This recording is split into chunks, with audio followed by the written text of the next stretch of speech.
Kabamai. Let their evil plan turn against them. In a care, Ngana Chukunginana. In Oria, Ngana Chukunginana. In Afro, Ngana Chukunginana. No Toto.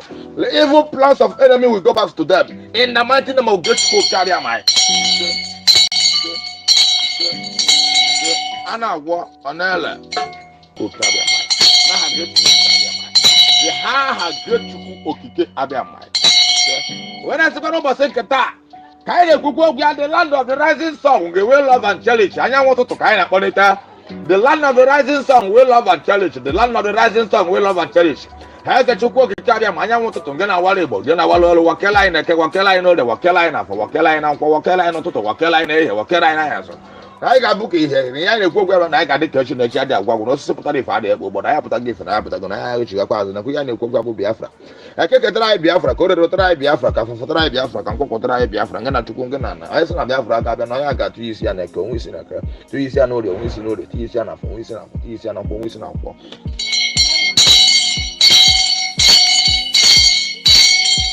Chukwu Kabia ma okike kele ụwa gbasibi n'igwe nwanne otu onye aṅụlụ ndụ kwere mkpa mee ya ụgwọ narị atụ egwu agbakwuru ezu n'ike wee na-asị nekwa nwanne anyị nwoke a bụ Biafra United Channel Television n'ụbọchị taa bụ ụbọchị breke dubia na eke dubia na orie dubia na afọ dubia na nkwọ dubia na ụtụtụ dubia na ehihie dubia na anyasị ọpụpịa na mbatị adịghị n'aka ihe oriri ya ahụ dịghị n'aka Chukwu Okike abịa ma bụrụ ụzọ ma bịarịa azụ kpuchite aka ọkụkọ si ekpuchite ụmụ ya arapụkwana ya na-erapụ bịa n'ụrụ anya n'aha Great Chukwu abịa wee na-asịkwa n'ụbọchị nke taa the land of the rising sun we love and cherish Chukwu Okike abịa ma okike kele ụwa gbasibi n'igwe anyanwụ ụtụtụ nke na-awara Igbo nke na-awara olu wakela anyị na eke wakela anyị n'orie wakela anyị n'afọ wakela anyị na nkwọ wakela anyị n'ụtụtụ wakela anyị n'ehihie wakela anyị n'anyasị ọpụpụ anyị na mbata anyị the land of the rising sun we love and cherish anyanwụ ụtụtụ n'ụbọchị nke taa ka anyị na-ekwukwe n'isi ya kewakerịa na ekewakerịa n'orie wakerịa n'afọ n'ekwu ụmụ IPOB n'isi ụmụ Biafra niile wakela anyị na eke wakela anyị n'orie wakela anyị n'afọ wakela anyị na nkwọ wakela anyị n'ụtụtụ wakela anyị n'ehihie wakela anyị n'anyasị ọpụpụ anyị na mbata anyị dịghị n'aka ya eri ya dịghị n'aka bụrụ azụ ma kpere ya azụ Chukwu Okike abịa ma n'isi nwanne anyị nwoke bụ Biafra United Channel otu anyị si wee gwa n'isi ya ka ọ ga-esite n'isi ụmụ Biafra niile n'isi ụmụ IPOB niile n'isi indigenous people of Biafra niile n'ụbọchị taa bụ ụbọchị breke otu anyị si kwe ka ọ ga-esi wee dị n'aha Great Chukwu Okike abịa ma onye anyị na-akpụ isi ala enye mgbe niile a na-agwọ ọ na-ere nke mere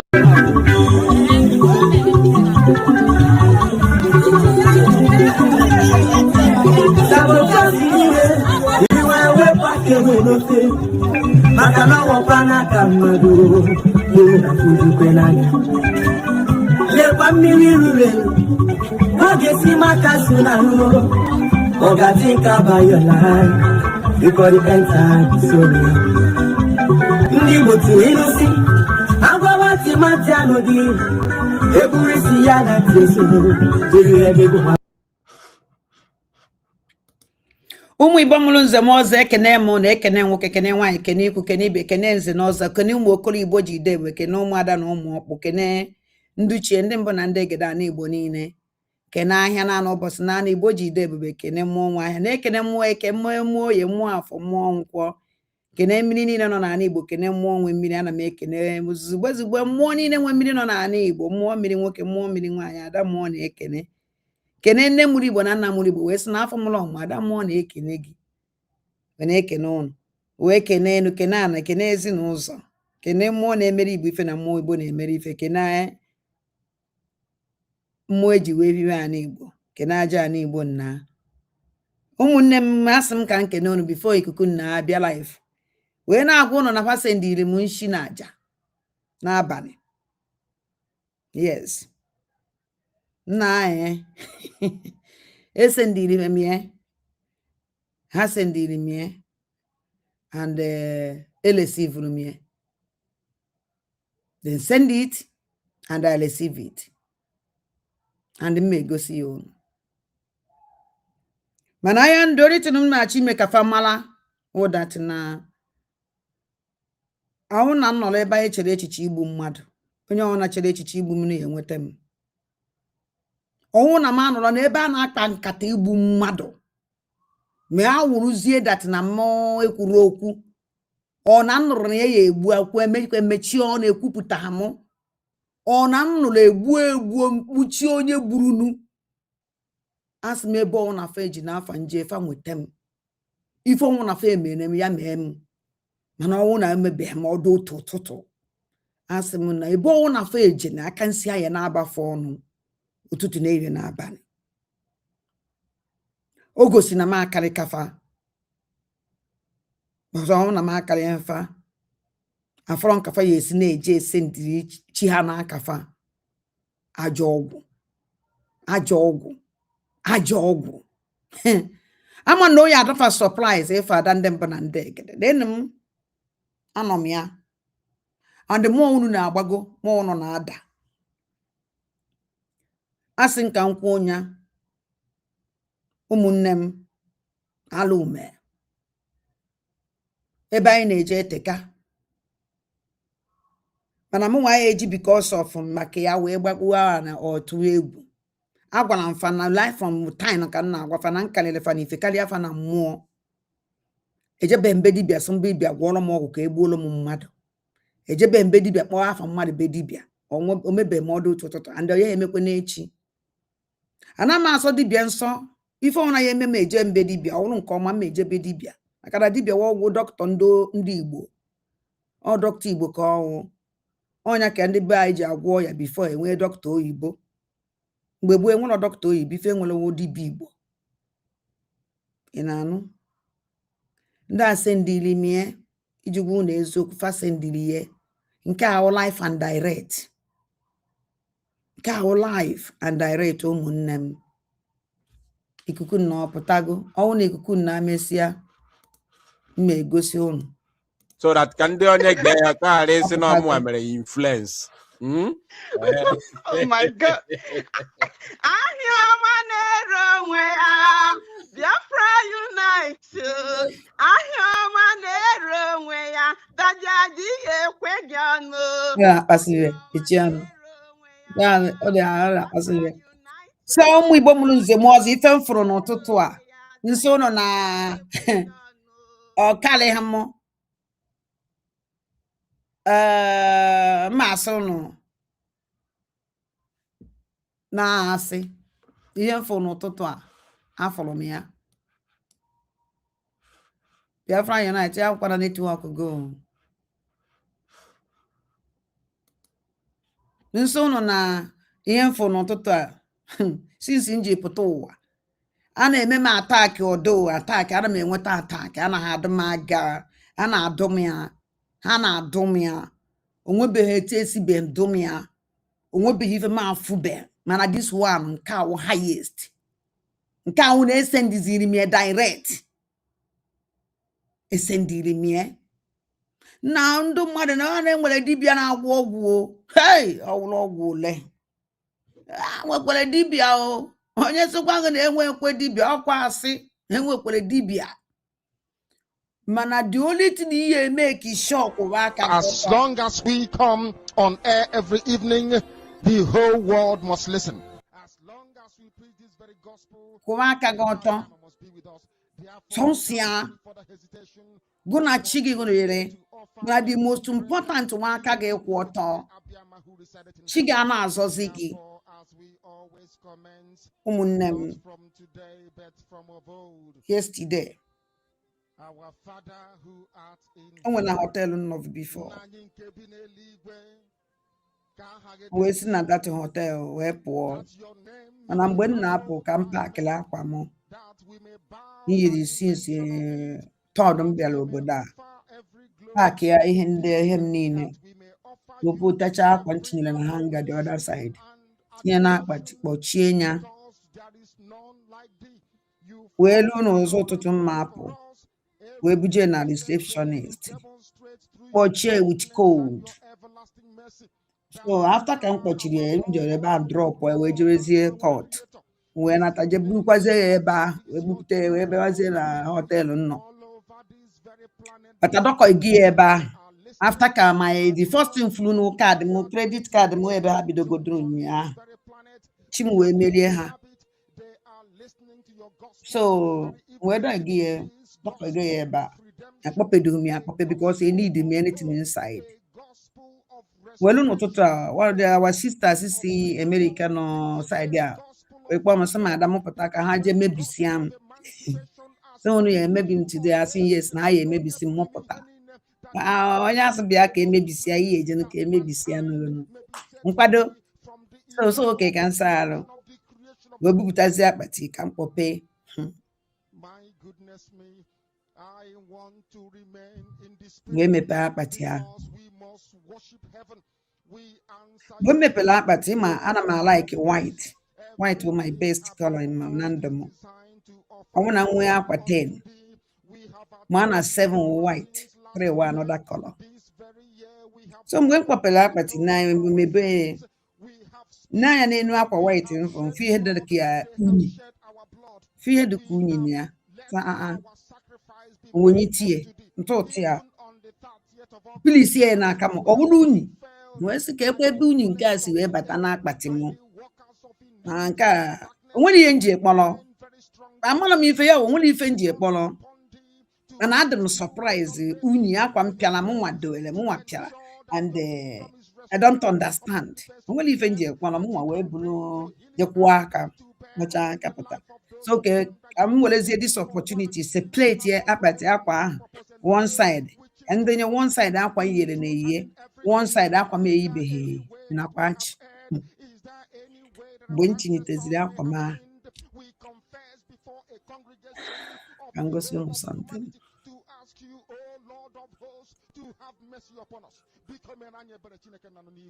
You must have mercy upon us. We have suffered enough. We have been subjugated enough. We have been tortured enough. We have been imprisoned enough. We did not do these people anything. Our only crime is to answer your name. Our only crime is to be born your children. Our only crime is to excel at everything that we place our hands into. Our only crime is to exhibit your glory and your blessing, which manifestedly is upon our lives every blessed day.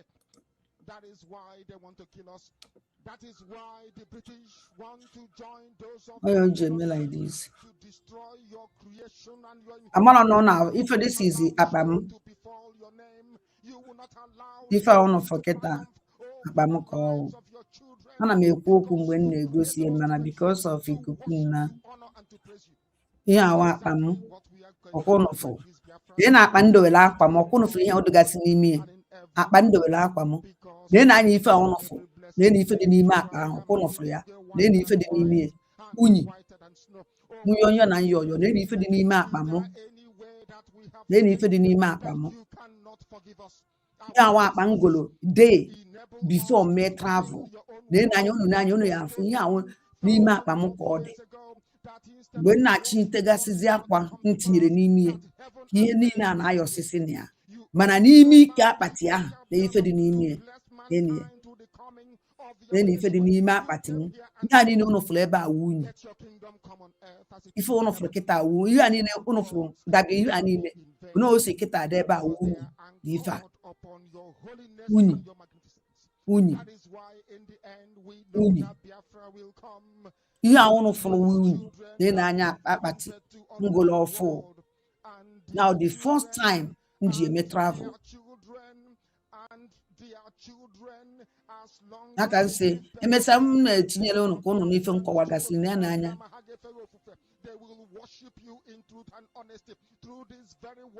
ya ka nsị na nchibakwu na anya ife dị n'akpa nji wee mee travel na anya ife dị n'akpa ada mmụọ ji wee mee travel mpịara akwa na-eyi white tinyejasie n'ime na anya ife furu n'ime ya amam na ese ndị elebe ya ọfụta da n'ime akpa amaha m na mgbe mpikiri ya n'enu ọkwefụrụ na ebe onye na nka mpirisiri ya ọkwụ na ụnụ n'anya ụnụ afụ nọ na họteelụ ka nọ ife a ya họteelụ ka nọ na ya unu nwere ike iche nọ na be m ka nọ ọkwụnụ fụkọ ya ọsịsịrị nke dị n'aka and blood and Okonoflia. flesh of your children, the effics and the bibios, the izon, Okonoflia. the isobos, and also those of them from Isoko. Okonoflia. They are traveling all the way to the lands of Igala. Na-emeghị nke. Na-emeghị nke.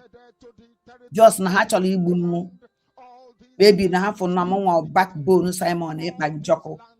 Ọ na ha fụ na nwụ gịnị? I don't know. I don't know. Even akpa nke ọzọ enenebedo m ya mara ihe dị n'ime ya. Ha just hapụgodo nke ahụ. Ọkụ na-afụ gị ya. Biko na comment section. Emechaa ndị ya akpọ na phone ọ na-akpọ nkọwalụ m. Because na m afụtụbeghị ụdị a na ndụ. Afụtụbeghị m ụdị a na ndụ m. Mana agwara m fa. Onye ọwụ na aka ya dị ọcha. Aka ya dị ọcha. Emejọ nwoke, emejọ ụmụ nwaanyị.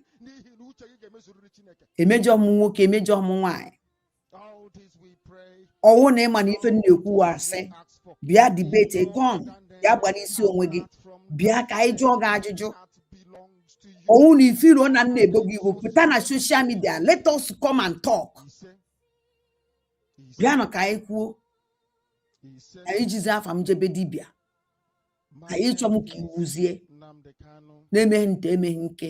Achọghị nwoke achọghị nwaanyị.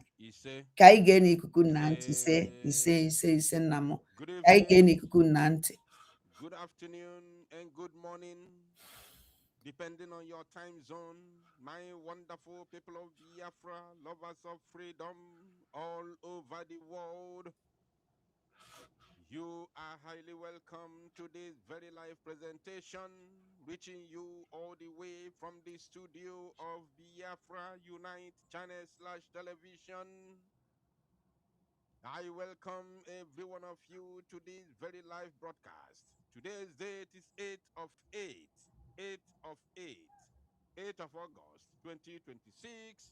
And the time right now is exactly 51 minutes top of the hour. It is 51 minutes past 7 p.m., 9 minutes to 8 p.m.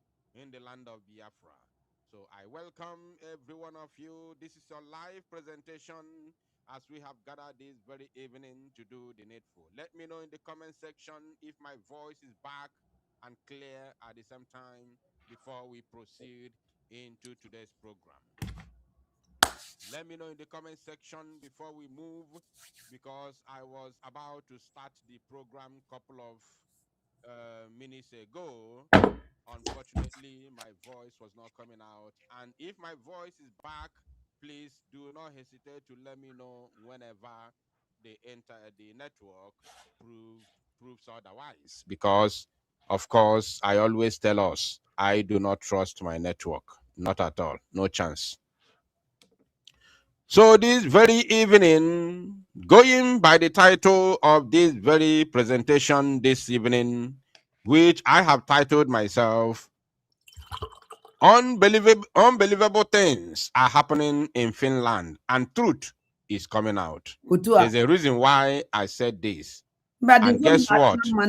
When you tell your own. What we are going to do tonight, I'm not going to waste your time. Maybe 1 hour we are done. Unless if there are a lot of people who want to say something, because I'm going to open the microphone in the latter stages of this very broadcast.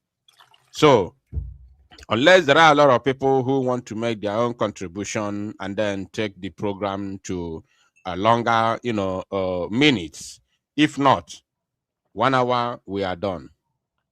So, something happened in Finland yesterday.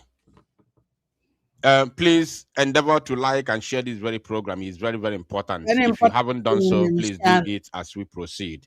Hit the like button and also copy the link and paste the link to all the platforms that you belong. Every WhatsApp group and Facebook group where you join, please send the link of this very program to those groups that they may know that we are live and direct.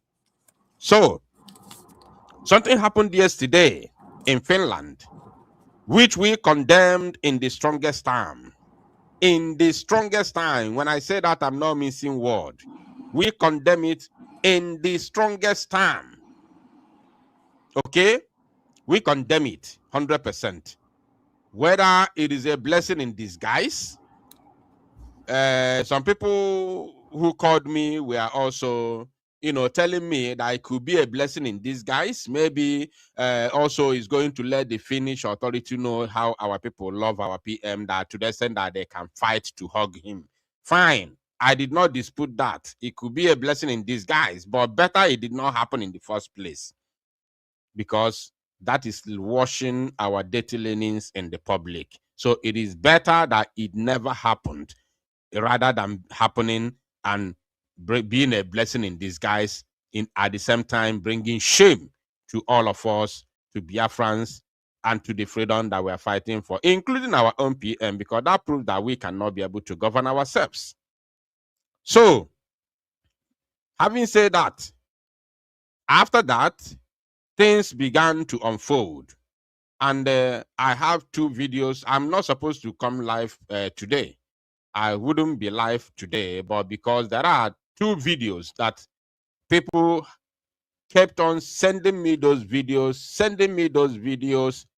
and then I managed to watch the videos. I don't usually watch a lot of videos unless it is something that I'm that I supposed to, maybe I have a conversation, or maybe I have the video from my source of information. If I have the video from the source, from my source of information, I don't need anybody to push me to watch the video. But when video keeps coming from different angles, I don't usually watch randomly. So, but because this one has come a lot, today I decided to click and watch. Boy, oh boy, oh boy, oh boy. By the time I watched the video, yeah.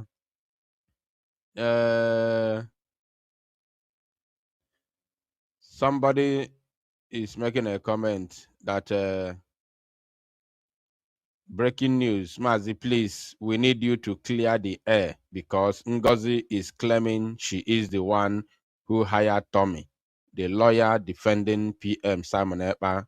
Simon appeal. When I was telling her to tell us the name of the lawyer, not all the comment, I don't do like that. I don't. There's a way I do my things. I don't do that. I don't do that. Let Umuokoko that believe her. I don't do rubbish.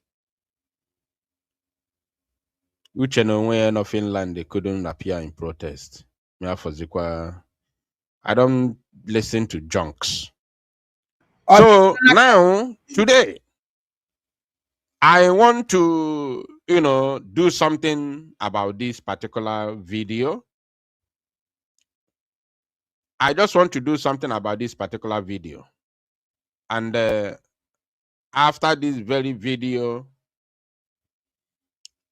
there is a response to this video, which is the most important part of it.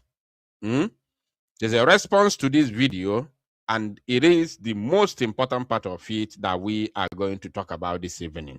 A response to this video. So, but before we go to the response, let us first of all play this very video because I have something to say. After playing the video, I will say something, then we'll now go to the response to this very particular video, right? So in case you don't know who this woman is, because me personally, I don't know, I didn't know her initially. It is this very current, I'm not sure if it's more than a week that I began to, see the woman and began to know who the woman is. So according to the people who told me about her, I was told that she is the deputy title Van Van Vam. Can somebody remind me Van Van Vam's title? Deputy Communication Minister of Communication. Wahala. So I was told that she is the deputy of Minister of Information of Vam Vam Vam CRC Brigi. So now, because she is the deputy, her name is Nki. So for being the deputy minister of information and communication, maybe strategy, Federal Republic of Biafra, so nka mwa just na-etinye ya ka o nwee ike ịtọ ụtọ because ịma ndị be anyị likere ọka afa, so now let us listen to her because she said something that worth my attention. Actually, she said something that worth my attention, and it is very, very important that I give that attention. Let us listen to her. Please, Okay. the volume is very, very down, so you need to raise your own, volume from your end. You need to raise your volume from your end, so because the video has a low volume, this thing. So let's watch. It's good morning from Finland. The time here in Finland is And she's in Finland, though. She's in Finland currently. She's one of those who travel from her country of residence to stand in solidarity with our Prime Minister, Mazi Simon Joko. And she was among those who protested on the 4th, right? So she's in Finland, and I respect her for that. Let's move. I think it's 9:30 in the morning. Yeah. So I hope today will be an eventful day. It's Saturday, so I and my entourage will find where to visit. You see.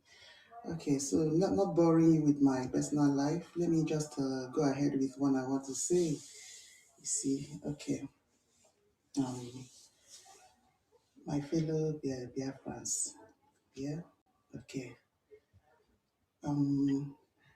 You know, because of freedom, we do a lot of things. We do a lot of sacrifices to support our freedom. And we have already said that we will not bring Zugerian attitude into Biafra. No, that is why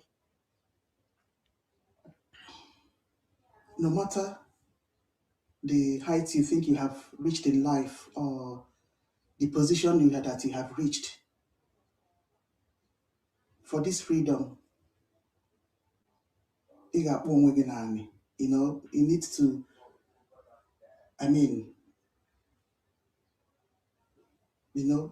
humble yourself. All right.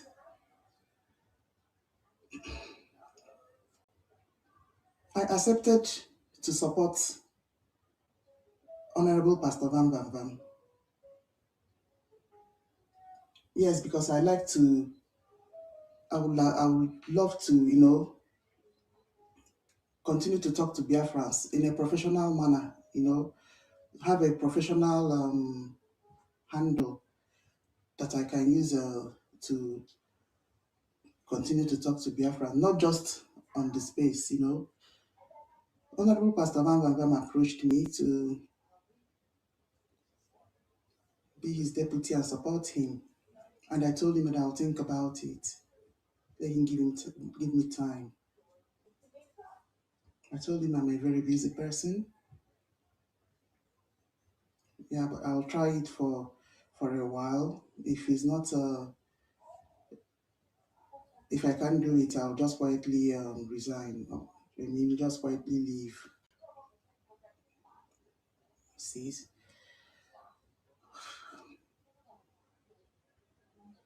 The present situation of things,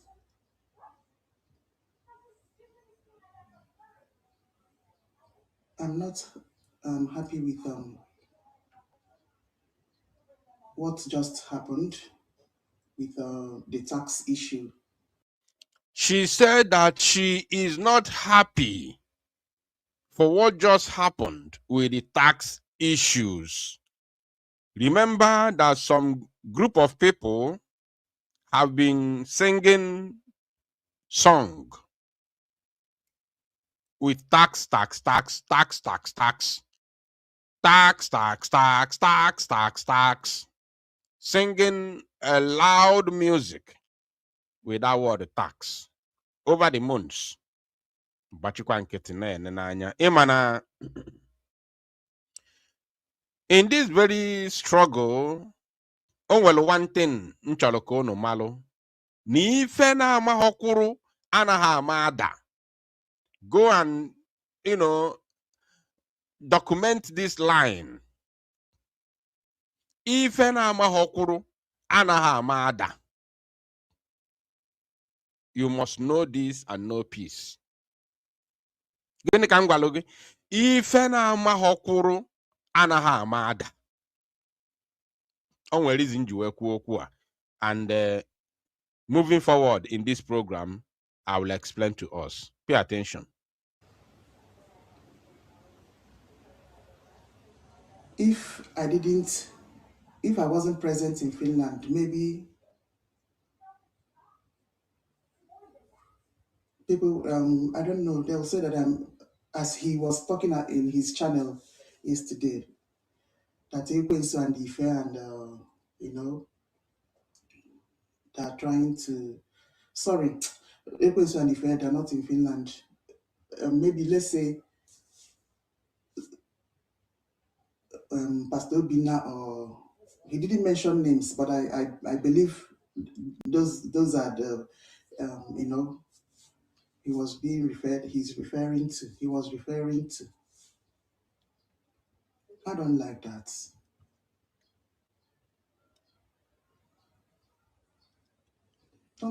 Don't talk to me. Don't talk to me anyhow. Please.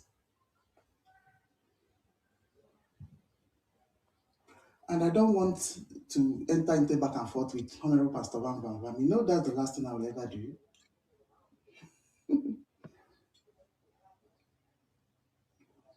I've not finished. I've not all the time I have in this world. It's not even enough to cater for my businesses, my family, Biafra. Obolopi enters into back and forth with Pastor Van Van Van. You know I can't do that. The way you spoke about me in your program of yesterday is a no-no to me. If I hadn't accepted to be your deputy, I don't think there was any chance for you to talk about me like that. Bye. I'm a very humble person, humble to a fault.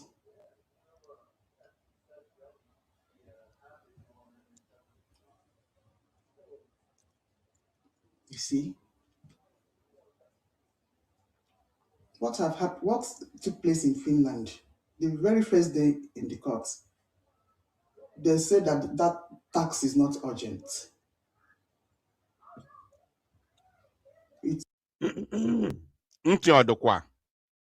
Now, let me first of all make it very, very clear here, categorically. There is absolutely nothing she said here that is new to me. Nothing. The only thing which is new to me here that she said is that she said she has resigned. That is the only thing which is new to me. Every other thing she says here is old story to me, including the tax, because we're going to delve into that tax matter. We will delve into that tax matter. Oh, another matter here, we will delve into it, but not now. There's another matter. Now. We are going to delve into that matter, but not today, not now. Well, for this tax. And a different group entirely. So, but this tax matter now, we are going to delve into this tax matter now in this program. Told them. But not, let us first of all listen to her. So, the only thing that is new to me here is that she said she has resigned today. She has tendered her resignation letter to Vam Vam Vam, and she said a lot of things here. So I'm not most of the part of the part of the video. I'm not going to interrupt it. I will allow her to speak. After speaking, the response to this video can be and only some things which need elaborate. I will pause it and say something. So now she said that based on what happened yesterday, based on what she noticed yesterday, that she knows that she realized that the tax matter is not urgent. You understand me? Remember, there's difference between important or important and urgent. These are two different things, completely two different words. Important and urgent are not the same. Something can be important without being urgent. You understand? Something can be extremely important, but not urgent. Meaning that it's not something that you need to give immediate priority. You understand? It's not something that you need to prioritize immediately. It is something that you know you can attend to, but you will attend to it with your own time, at the appropriate time. It's not something you need to struggle, like now you must do it. It's not, that means not urgent. Not that though it's not important, it's important, but it's not called for an urgent response or urgent attention. So let us continue. Like as I told you, well, if folk will hear them before phone to me. But let's continue. I will say something. Can't take priority over anything, and that was not what we were told. Okay. Oh, okay. According to her, she said that is not what they were told by Imam Madabu. Pay attention. And somebody made a call, not a call. Somebody wrote a message. The person that wrote that message saying that one mad woman is claiming that no, yeah, but a lawyer.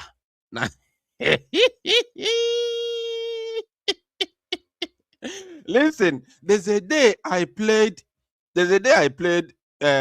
Mackengel's comedy video.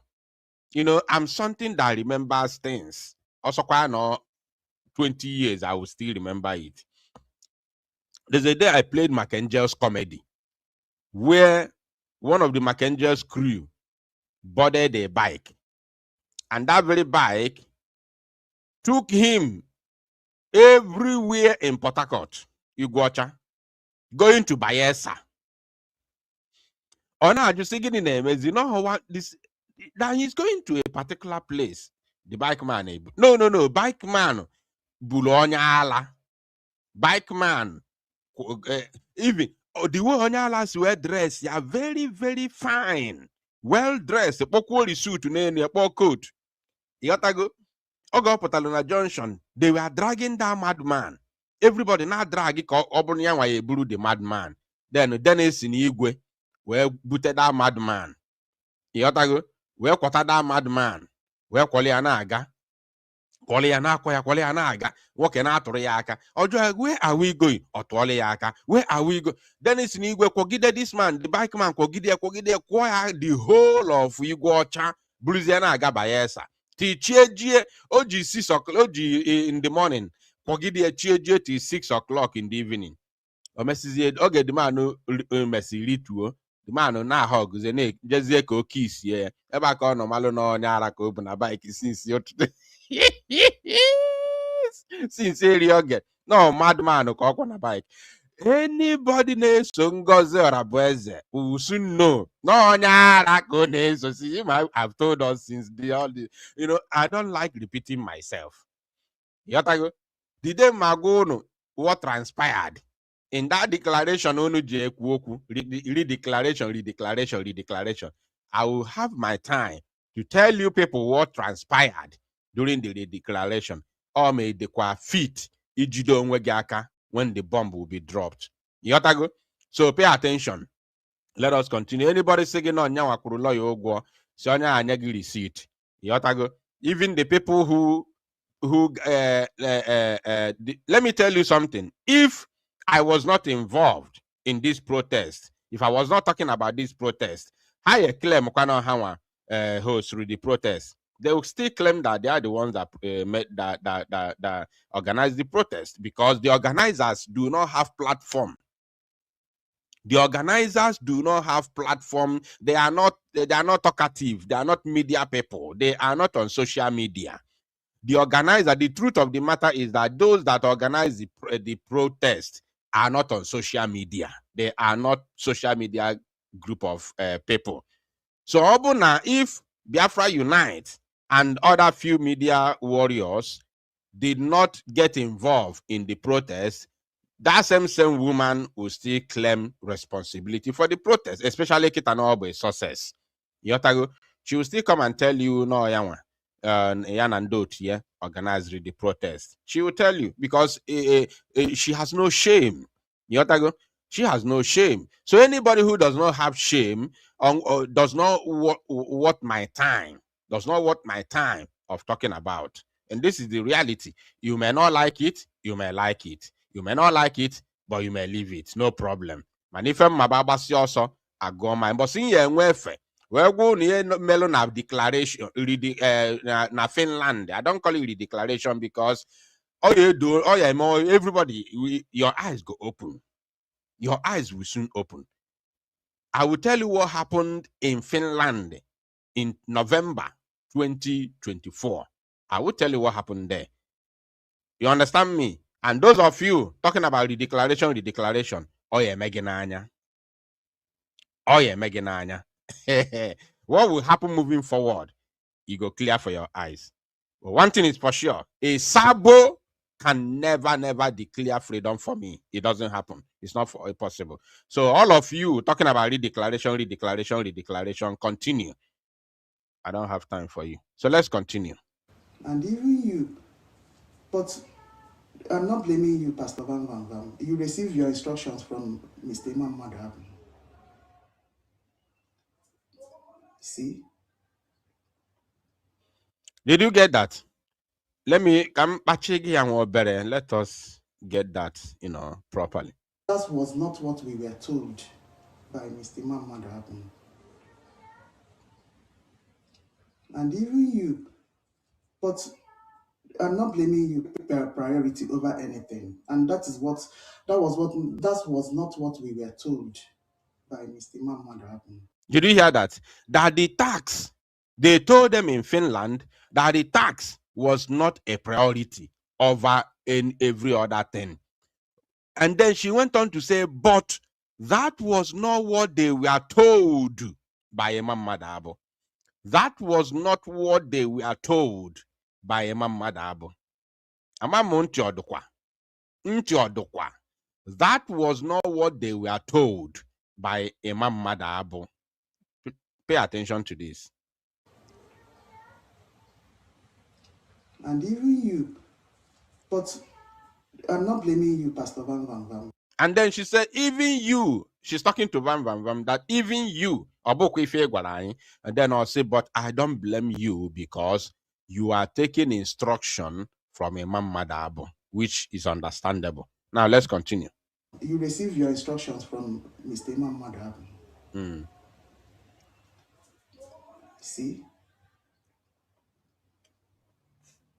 What we were told is that if that 140,000 euros. Somebody said PM told us to stop social media saga. What is all this? This is not a social media saga. This has nothing to do with social media saga, because by the time I will play the response to this very video, which is the main thing that has brought me here this evening, you will now understand that this has nothing to do with social media saga. Here. All you need to do is to take your time. That social media saga, am I not the one who brought the message for the very first place?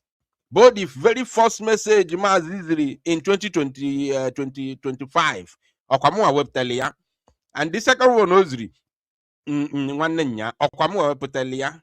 Am I not the one that brought it? So, this has nothing to do with saga. For those of you who don't know the meaning of saga, unless we are going to, analyze saga, the meaning of saga, so that you will understand the meaning of saga. This has nothing to do with social media saga. This is a video that is already in the public. And the woman who is speaking from the depth of her heart, she's also in Finland at the moment. And Vam Vam Vam himself is in Finland at the same time. And they are working together. Or should I say, they were working together. So it is got nothing, absolutely nothing to do with saga. This is analysis. What I'm doing here is because I'm not insulting anybody. I am only analyzing what the woman said, which is going to lead me or lead us to the second video, which is a response to the video that she made. Now, pay attention. I hope you get that right. Is not offsetted. The appeal will not hold. Yeah. They were told that if the tax was not offsetted, whatever, that the appeal will not hold. This was a very, very big blunder. That they were told, remember, this is the information minister assistant or deputy information minister of CRC Brigi. Brigi under CRC, led by Imam Madabo. Deputy, so that means she has a high office in the CRC Brigi. So she said that they were told that if the tax was not offsetted, then the appeal will not hold. That was something that was sold to them, and the Fabriana Apale. The same way, and to Ogen Kellen Sebu, whatever they were told, Pana everywhere on social media. The same way, to Ngozi Sebu, or LSA, for Tracy, let's say, I know how Potalo, Mazi Salmon, as a lawyer, the Brianna Fale, Aguahano, how Dr. Masanga was somebody here released this Simon on Finland na agwa na aga go Finland 100 times how many times is the post all a screenshot to video uche sendre sincerely oge so I don't have time for your stupidity. If you allow yourself to be deceived after listening to Mazi Nnamdi Kanu for years, listening to Simon Ekpa for years, knowing how this freedom is being fought, and then somebody put out from nowhere, jump outside. Tana fake news. Or this he the methodology. He lozozie the template. It is ano yabo gunwere onwe. And then let's get rubbish. Now you do yourself. Oh go melo go. You did it yourself. We know the template of this very struggle, and anybody who is not following it shouldn't be taken serious in the first instance. If you don't know the template, then somebody be let's go. You forget the original template. He believes a new buncon told to you by one individual somewhere. Now you do yourself. I cannot redeem you. I'm sorry. Because only if before here, you saw Mazi Nnamdi Kanu doing it, you saw Simon Ekpa doing it, autopilot to Brigi, you saw it all. So somebody apatazena changes the alternative, saying all this way, you follow you. Good luck. Now you do yourself. I cannot blame you. But one thing is for sure, I will tell us. So they were told that there will be no appeal. Appeal will not hold if the tax was not offsetted. And what is this tax we are talking about? We are going to elaborate on that. We are going to go into it. Pay attention. That every other thing will every fund supposed to be directed to the tax. But that was not what we were told in Finland. No, we are still in Finland. No?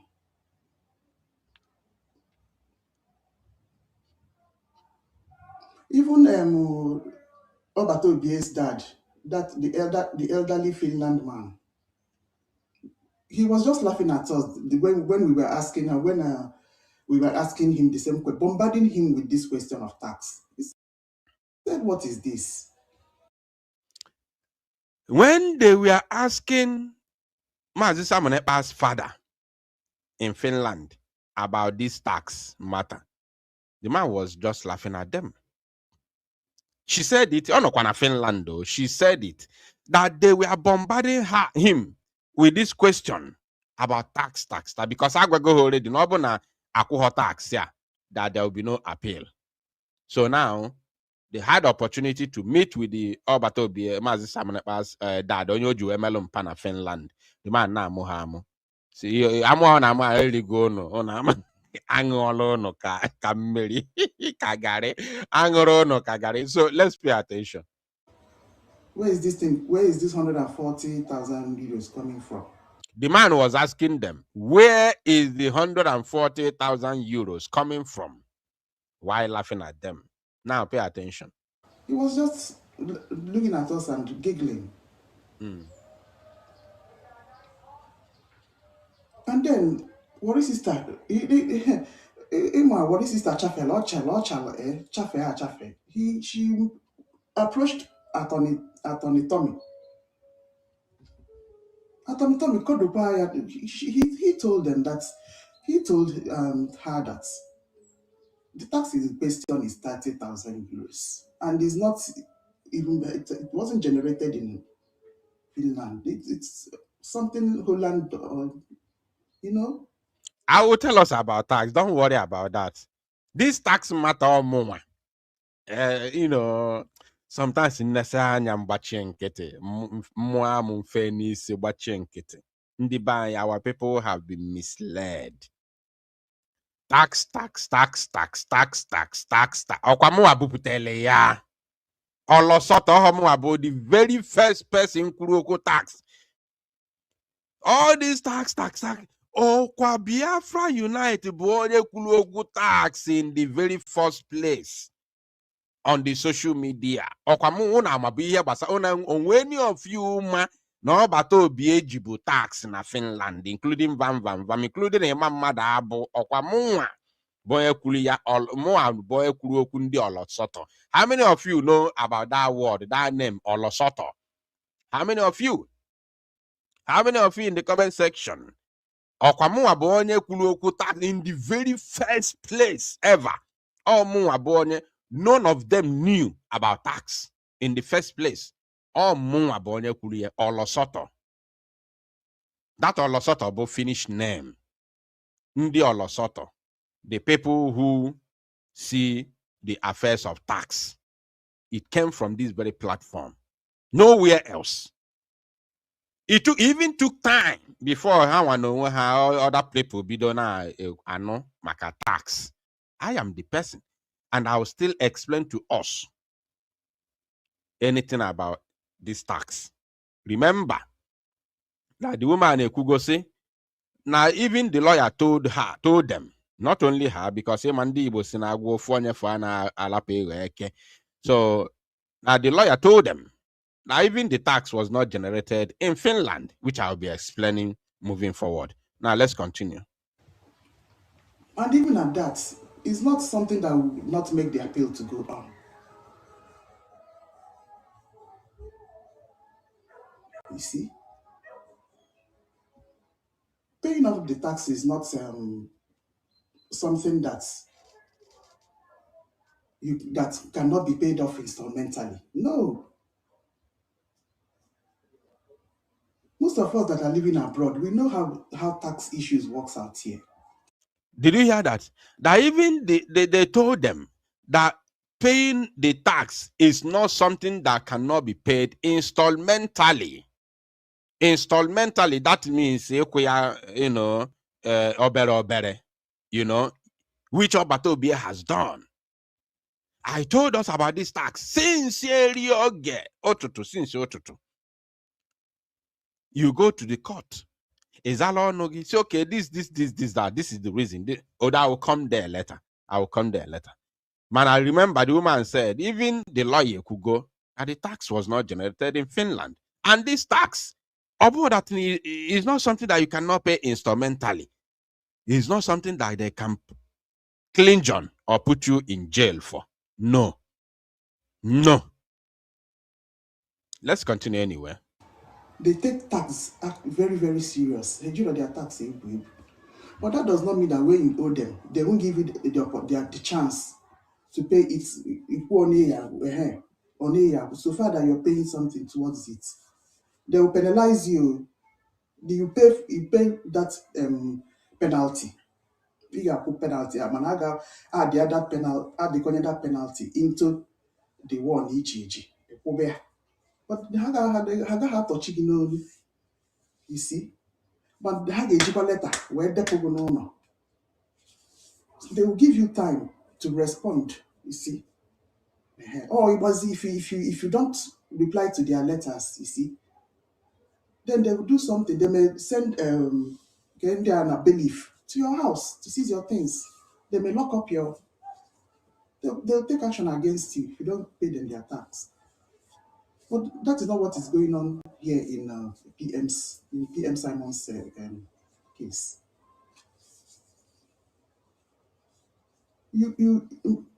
The way you people talk to us about that 140,000 euros. They told them that Mazi Simon Ekpanjoku G 140,000 euros tax. I'm hearing it for the first time. I couldn't have, concluded or agreed or even believed with what this woman said about the number 140,000 euros. I couldn't have believed with what she said until when I got the second video, which we'll be playing in a jiffy, which is the response to this particular video now. That is when I concluded that I believed that what the woman was saying is true. That truly, they told them that our PM Jogwo 140,000 euros tax in Finland. Unbelievable. But it's not good because it can destroy a family. I'm telling you. Maybe your husband or your partner in the house may be wondering what is happening to this woman.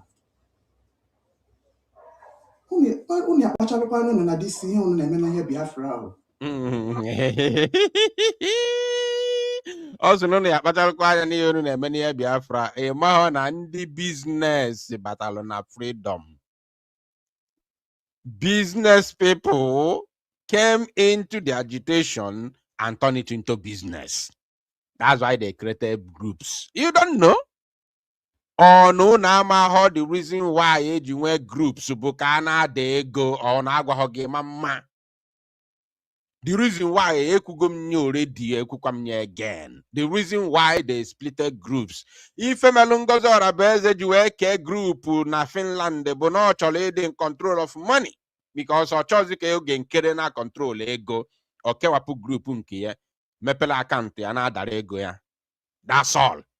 Redeclaration. I will tell you what happened with that so-called redeclaration. I will tell you the reason why the date was changed, irrespective of the story that they told you. Mazinam de Kano asekwa, Nigeria government asekwa, ejiko eche bia kpota Mazinam de Kano, ejiko eche bia destroy ya, distract ya, destroy ya the whatever they are doing there. I will tell you, relax. Relax. Relax. Angolango nanko na abia. Fasupusia their groups na they go. Onye wepụta one story or call Ojie na de ego nke ya. That's why when I entered to that year, na meeting. We want to come and support them. That was after the sacking of Ogenkere. nsi okay n'ife a na-eme enweghị isi na because ama m na oge nkere was hindering the movement. I knew. Ekwukwala m ya na public si na people will grow frustrated with what oge nkere is doing and they will chase him away. I said it and it did not reach up to 1 week. Boom, osu. Ọ dịka ebulu m amụma and nobody told me. But I knew mmụọ Chukwu gwara m na ya achụ oge nkere ọsọ because people will grow frustrated. Amam na the thing itself na the frustration erugo ha na n'onu. And they have to pull the trigger. The moment the trigger was pulled, mkpọ ada say ya look, boy mmadụ ahụ gwa ya na anyị chọrọ ịbịa support ha ka anyị move the struggle forward. Mkpọ onye ebucha achịgburu obi kpọ ada yotago organize kwa 1 or 2 more people outside this very discussion which I had with them. Nse agwa boy mmadụ ahụ gwa ya na nchọ ka anyị na ha nwee meeting ka agwa anyị ka anyị na-akpa otu anyị esi wee move this very struggle forward. I rooted there. I went meeting. They came. We came together. We had that meeting. I quote Fagwa is okay. Natural. I gwale had that night cholo e governor na to takona ala ni file age na gunwere nwa na ano. Oh yeah, I gwale ha. Ha say na ha de ha kwelo mana ha chori na me 75% to 25%. 25% the ano for the government, 75% aga for ma akwụkwọ. I na akwete kwuo so a stamp. E we gakpata one okoko na-achọ onye ya azụrụ ya ụmụ ya. Asị na onye ya abụzi the intermediary.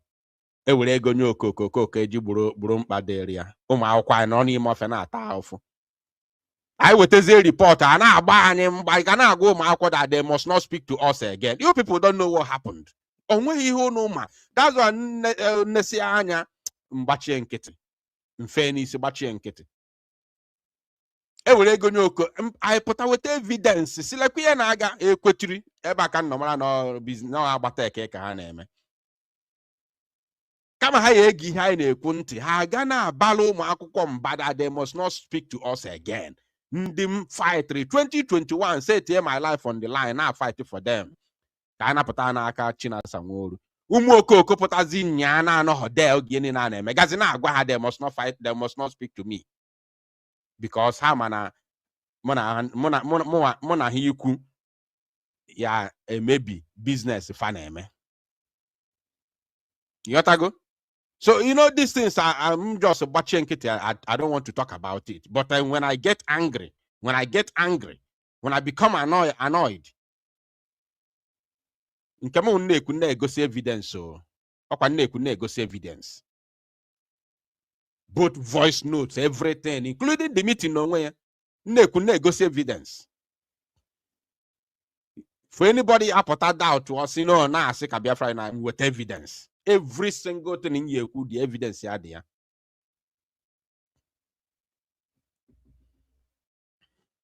MPCA groups na ada ego ngozi si ibe da oge nkere si ibe da onye nke a wepụtara ha foto na ewepụtara ha one propaganda ebu ya na social media.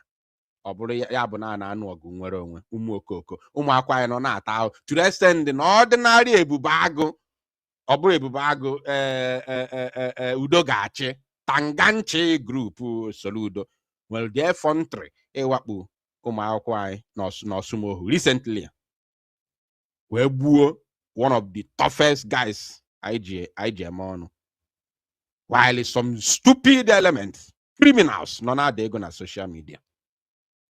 And on a bolo story. You people don't know. You don't know the am I fine afo? Am I afo? Because you are living in your respective countries of residence, living very well, living large. You don't know. Onkwane basaloge. Onwe basaloge na onye na nwa ya nwo. Onwe basaloge at all.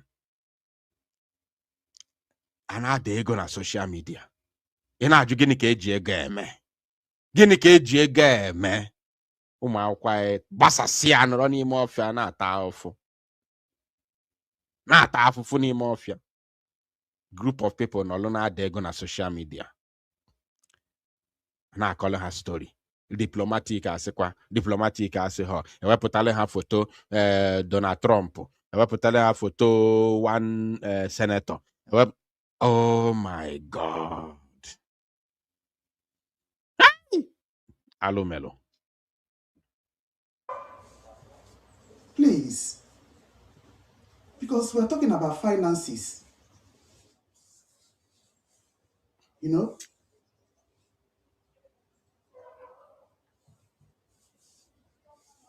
when you talk about finances, if you're married, your husband comes into it. And when about Kiliani, we were all running around. How are we going to gather this 140,000 euros? I was telling them, I don't know. Let's everybody come together. If you know you can be able to approach bank to borrow, let people that be able to approach bank to borrow any amount you need to borrow. Haputa. It was just too much. What did they henka? At the end of the day, we landed in Finland, and then it was another story altogether. The amount of money that we pushed into it. I mean, so what happened to all those money that we pushed into it, at least for now? That's a question that needs to be answered to us that have been paying towards this tax. On a Jew here, Mesre go Hana, got my sister. Muke na Joe, a Jomu, Joe, ego no kuru. Oh, got no man no kuru, go na got. That's why you see, because now listen, let me make this clear. I'm na social media. Biafrans are listening to me. Mpotana akpo ko se Biafrans biko biano ka itinye geba push our struggle. They will come. They will come 100%. That one I'm very sure about. I'm certain about it. They will come. Yotago, haya bia. Mpota se umu Igbo, umu Biafra. Biko biano ka itinye go here support ogu nwere onwa. They will come. That one, I'm 1,000,000% sure about it. They will come and they will contribute. Yotago, mana if paraventure, if anwa ejizu wetu ega anwa, obuzi feji ega anwa eme. That's why I was very, very careful during all the meetings we had with CRC. I was very, very careful and strict. Because I know that I am the one, me and my team, other media personnel, we are the ones who are going to come out in the public, in the on social media, and start shouting every blessed day, shouting and telling our people the reason why they must support the struggle financially. So when they are coming, they will come because I heard Biafra Unite saying, come and support. I heard Adade Orama saying, come and support. I heard this person saying, come and support. They will come. Not because of Imam Madabu. Not because of, I don't know. Not because of any other person claiming minister of this, minister of that. No. It is because they had the media people, the people in the media that they trust, say, please come and contribute here. Let us liberate our land. Not because of any other person that claimed to be minister. No way, no chance. Not because of I don't know, no chance. It is because they had from their trusted media person that they follow, calling them to come and support. So now, at the end of the day, they come there and support the struggle with their finances.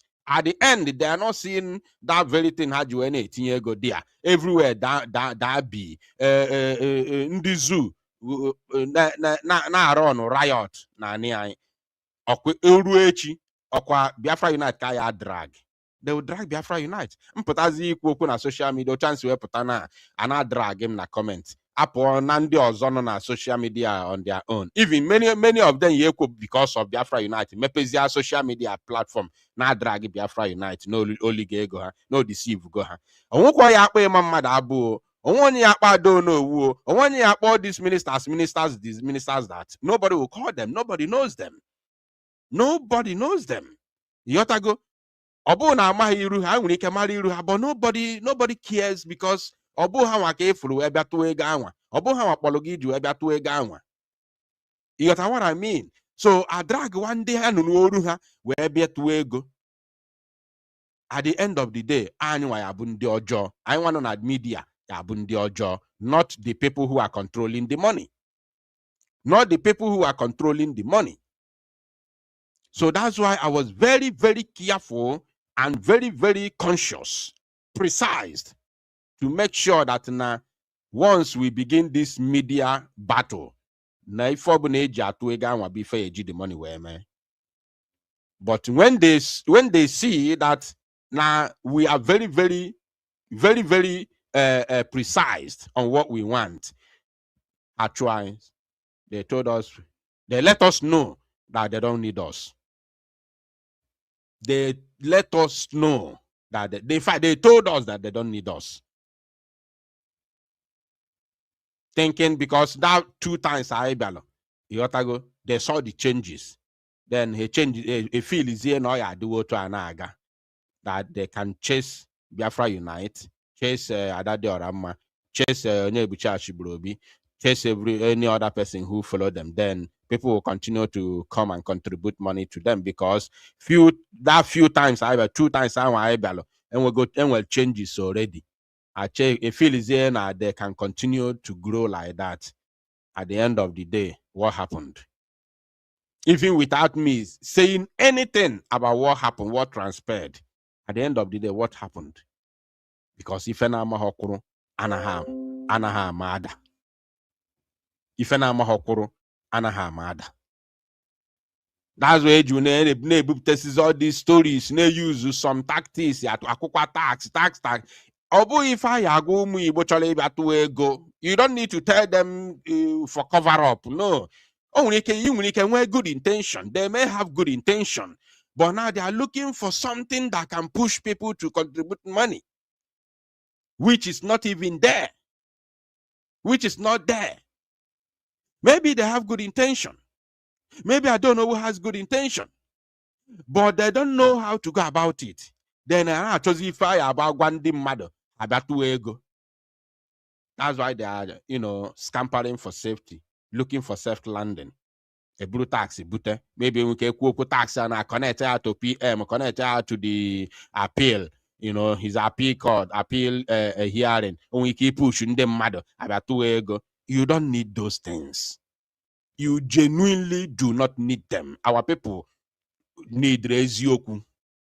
Our people need the truth, only the truth. Yotago, our people need rezioku. Ha na-atụ ego eji azọ nwere onwe, amarụ na ego nwere onwe ka ha na-azọ. You don't need to concoct any story to come and tell them so that to push them to come and pay money. You don't need it. It's not necessary. At all. Let's continue. Because the 30,000 in question, at least I know that we have paid up to, since January, we have paid up to like 15 or between 15 or 20,000 pounds. Even this 30,000 they are talking about. Okay. See? So what is this? I don't like the way you talked about me in your program. If I hadn't humbled myself to become your deputy, I don't think you would have that opportunity. It seems that I will have reported to you. Okay,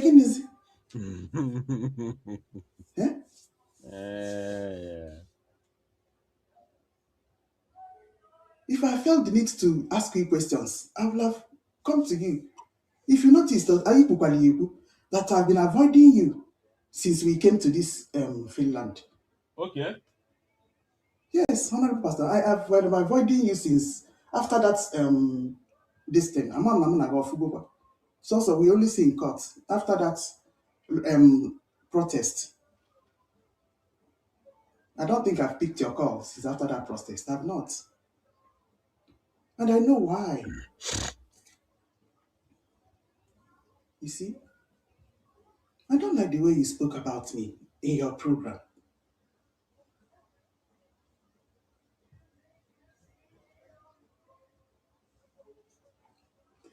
Okay, so to make this thing not escalate, you see, I will just quietly, I'm just trying to tell Biafrans now, Madam Nki will just quietly resign Okay. from being deputy to Honorable Pastor Van Van Van. Okay. You see, Okay. if PM Simon comes out, if he feels or felt that I can help in any way, legally, my knowledge, I'm a smart woman, in any way, Iyenye. I will help out. Iyenye. Even not to resign cry, iyenye. So now, having shown all this, let us, go to the response to this very video. Because, okay, You see, apart from financial wise, I will always help. You see, he doesn't have anything for me. I enjoy my space, I have my space friends, which I have missed a lot. I've missed Ife. Yeah, I've missed Ekwensu. These are the people I met when I entered this struggle. On their king of spaces, university. Yes, so when I entered this struggle, university, we didn't hold the space. If you know hold, Ife go hold space. If Ife no hold space, Ekwensu or Emeka Oragu, then Enoho will be co-host. Now I'll go on history. I miss those days. I do. You see? So please, I'm resigning officially. Okay. We're not going to enter back and forth. 100%. Okay. Okugo Ifochoriku. We are not going to dwell on this. Now let us go to the response. Because this very program want a response, and we are going to delve into it now. And ebe anwa ka m chọrọ ikwu okwu. Ebe anwa ka m chọrọ ikwu okwu. Ebe anwa ka m chọrọ ịnọ send ya my message. Yotago, ekwubokwu m okwu o. I've not said anything. I haven't said anything. I only analyzed what she said. I haven't said anything. In case if you think I've said something, I haven't. In reality, I haven't. So, but I will say something now. I'm going to send a very, very important message. A very, very important message. So I want everybody to pay very close attention. I hope that Vam Vam Vam himself is watching this very program. I hope you are watching it. I believe you are still in Finland. I hope, I strongly believe that you are watching this very program because I have a message for you. So, Biafrans, let us watch this. This is now the response from Vam Vam Vam to this very Madam Nki's program. The program was done in the morning, and then few hours later, probably afternoon or this evening, few hours later, Vam Vam Vam now responded to Nki, and this is where I have a problem. My problem is not from Nki's program because I'm alugum that I'm if there. I know what is happening there. Even though none of them, I'm not having any communication with any of them. Nobody is giving me information from what they're doing. I don't even care to get any information from their midst. I don't care. But the ones that they bring to the public, I know where they are heading and I know what they are doing. You understand me? So I know when they talk about tax, I know exactly what they are saying. And I know why they are doing what they are doing. Because this tax matter, that word or losoto came from me. I am the one who is a Finnish word. Yeah, but like the tax, the people who oversee tax force. Yeah, na Finland, but losoto. By that time, these people don't know nothing about tax. You understand me? They did not know anything about tax. That was very first court my Simon Banjoku went. Very first court. The very first time he went to court, that was when I got all this information. By that time, they did not know nothing. They know nothing about this tax matter. That is the honest truth. It's me. I am the very first person who spoke about tax. All of a sudden, boom. Abruzia Anisi, tax. Obu there you go.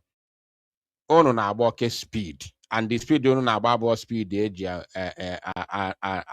azonwere onwe. I gbalu speed. Remember Ghana Simon na agba speed. The speed I gbalu those days, but speed eji anu ogu nwere onwe, speed eji enwete nwere onwe. Speed ono na agba speed eji mmadụ ji destroy ife ọ na-eme. Ono na agba speed mmadụ ji destroy ife ọ na-eme no iji aka gị destroy ife ị na-eme no onwe gị. Look at what Nki came out to say now, and a full-time member of of group Ono, a full-time member of your group. A deputy information of your group. Look at what she came out now to say. Look at what she came out to do. If a deputy minister could do that, who imagine other people? Imagine others. And she got angry. And not only her, Okukwelo Basalo Wari sister. Wari sister is a full-time member. They got angry because few people, very, very few tiny number of people gathered together and concocted this word tax. Now this is the problem. Very few number, Imam Madabo, I don't know who. Very few number of people, including Ruby Nadi and the Joy Eurobi, very, very tiny number of people gathered together as cabals. As cabals. Probably Van Van Vam himself does not know what I'm talking about. Yotago cabals. Very tiny number of people gathered together and formulate this very word of tax. Filieno Agwayandi Biafrans, I were to ego. While the larger group, the larger number of people in their own group do not know why they concocted that word of tax. Yotago, and that is the problem. Today. The larger number of their not members of their and the executive, yes. The larger executive do not know the reason why, because all the executives, all the ministers, they're going to say, okay, which word are we going to use now to tell Biafrans, can we keep push ego? Heme meeting, agree together. All of them, Obona had the 20. Ema agree. Obona had the 30. Ema agree. Onobona Ema agree. So okay, let us use this word. Let us push this narrative. Apotakwe together. Inki kariwa idea. Inki would have known. Yotago. But when a tiny group of cabals came together and they say, okay, let us use this word. Even their fellow executives who are not within their cabals do not know that this is a concocted story. That is when you begin to see this type of, discrepancies, fracas, and loopholes.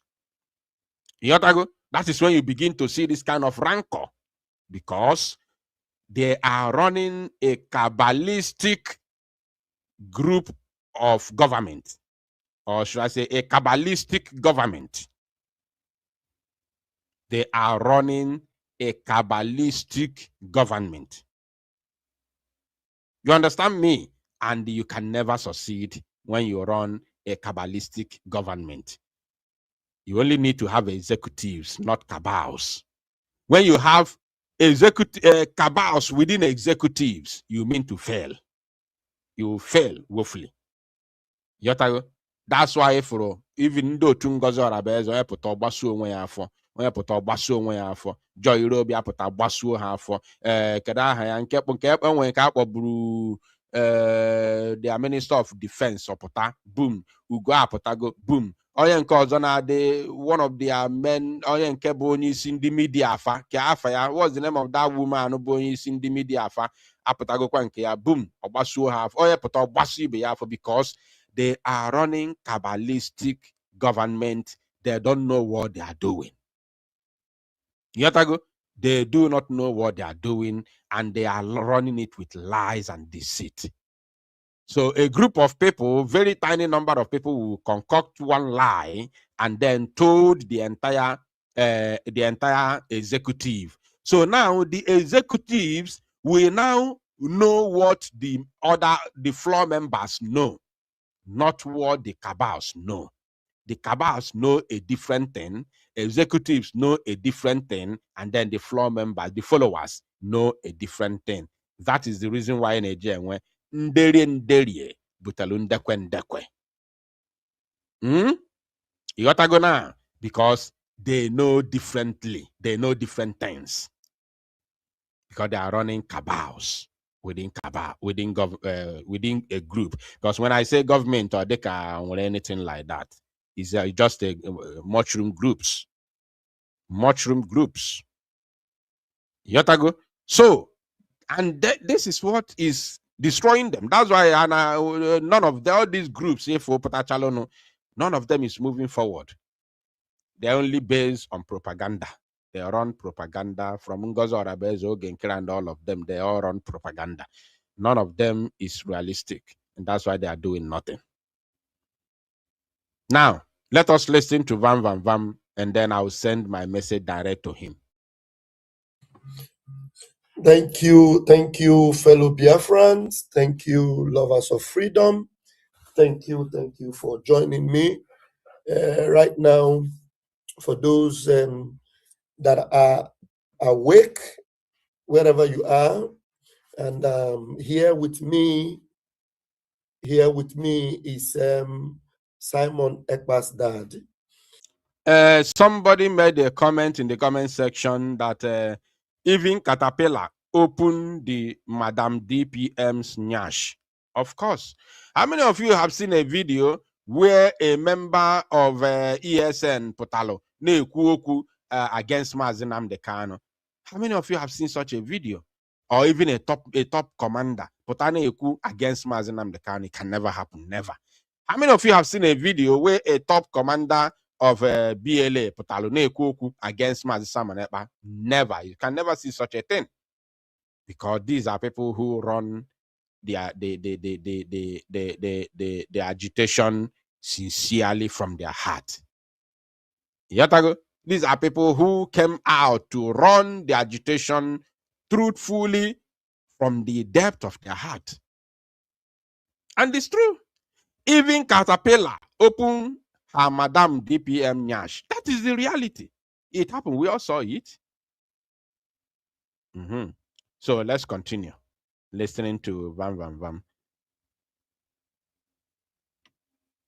Oh yeah, continue, Oga. Continue. We are listening to you. So, Biko, pay attention, Biafrans, because remember that this particular thing, whatever that I'm doing here now is in the public. There is nothing which is done secretly. The first video that I played is already in the public, and this Vam Vam Vam video is also in the public. And when anything madu send personally, individually, or secretly, privately, whatever you may call it, and then put G na may expose na public. There's nothing like that. All these videos are already in the public. Unfortunately, the network is now disturbing this very video. Let me see what to do about it. So please pay attention. If you haven't liked the video, if you haven't shared the program, use this opportunity to do so. Use this very medium to like and share the program. Very, very important, because if I name here now, the very, very, very important because if any maybe already. As I'm talking to you now, if any maybe. So use this opportunity to like and share the program, please, please, please, please, please. Thank you, fellow Biafrans. Thank you, lovers of freedom. Thank you for joining me right now. For those that are awake, wherever you are, and here with me is Simon Ekpa's dad, and very important person. Vam Vam Vam said, here with me is Simon Ekpa's dad. Very important person. Here with me, here with me is Simon Ekpa's dad. Very important person. I'm very, very sure that our people in Finland will be fuming now. They'll be fuming like everybody now. As I watch it, maybe they didn't watch it from Van Van Van, but as they're watching now, they'll be fuming. As in everybody now boil now. Everybody now. Fan only this very beginning now. They are fuming. That I can tell you for free. That I can tell you for free. And I'll tell you why this thing happened. Pay Yeah, attention. because Simon Ekpa's life. Very important person in Simon Ekpa's life. Van Van Vam said. And he's not lying, no. Let's continue.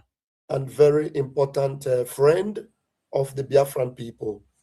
And he is a good man, and he loves to see that we are free. And he also loves to see that Simon Ekpa is out of trouble, this present trouble.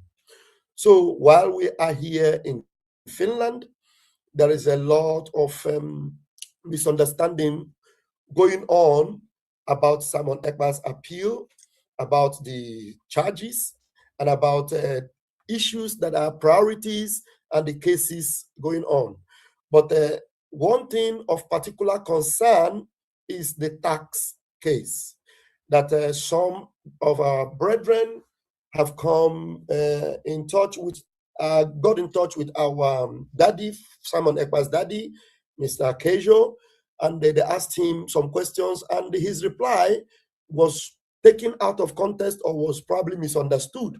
So that's why I am bringing him to clear the air, so that you will understand in the interest of Simon Ekpa, and in the interest of Biafra, and in the interest of the ongoing trial and appeal, so that we don't get any wrong information or wrong analysis or wrong presentation, so to say, of what is going on. So I'm going to invite him to talk to those of us that are listening, so that we no longer give a wrong interpretation, especially to the tax case that is attached to Mazi Simon Ekpa's appeal. So, Mr. Kerio, you are welcome. If you just make a brief introduction of yourself, and then you will explain this situation, especially with those that asked you some questions, and the right reply you should have given to them, and you should be giving to them. Thank you. All right, thank you. As some of you know, I met Simon, your Prime Minister, 2022 already. Yeah, that's why I have some foundation to understand the situation. But in the Lahti now on Wednesday, I was there, and I was asked question, but it was kind of mixed with few information, few viewpoints already, the question, this and this and this, okay. So it was kind of misleading. So then I answered carelessly, yeah, without asking, what do you mean? Sorry about that. Yeah. And that's why I answered wrongly that because afterwards I understood this tax, which is 140,000. This is making trouble for Prime Minister Simon Ekpa if it's not taking care. So it is very much the priority. Therefore, with the right... Did you hear that? So it is much very priority. I want to... I can never analyze Mr. Kenyon. No chance, not me. But I'm going to pinpoint something. He said, so it is much priority. He answered that question without any question. I want you to pick that, only that line. So therefore, it is much priority, much priority, according to how he put it. Let us listen to it again. Yeah, without asking, what do you mean? Sorry about that. Yeah. And that's why I answered wrongly that because afterwards I understood this tax, which is 140,000.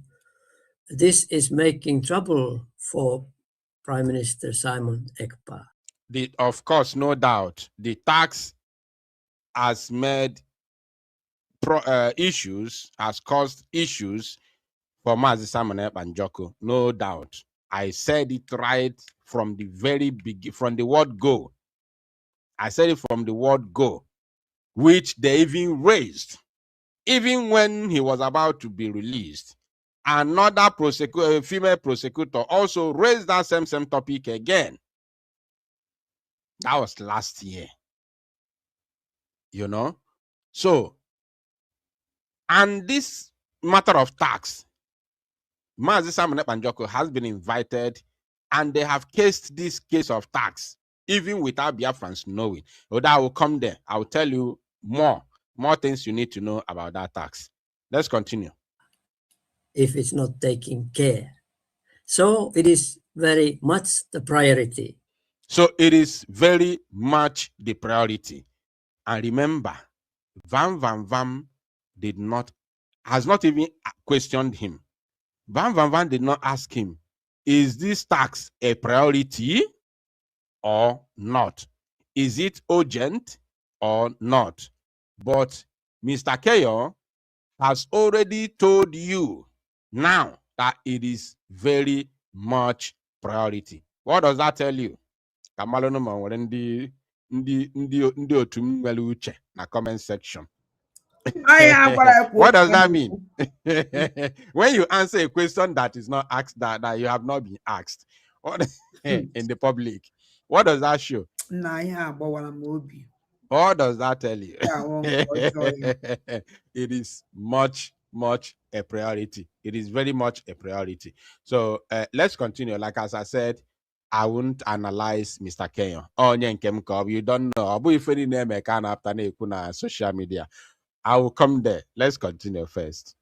Therefore, with the right address, please support that this can be taken care, you know. So I have been hoping to see the unity and incorporation of Biafrans. You can work together, but I still see there are very much disunity and also misunderstanding and kind of provoking wrong directions. So that's why I just wanted to now clearing up this one. So please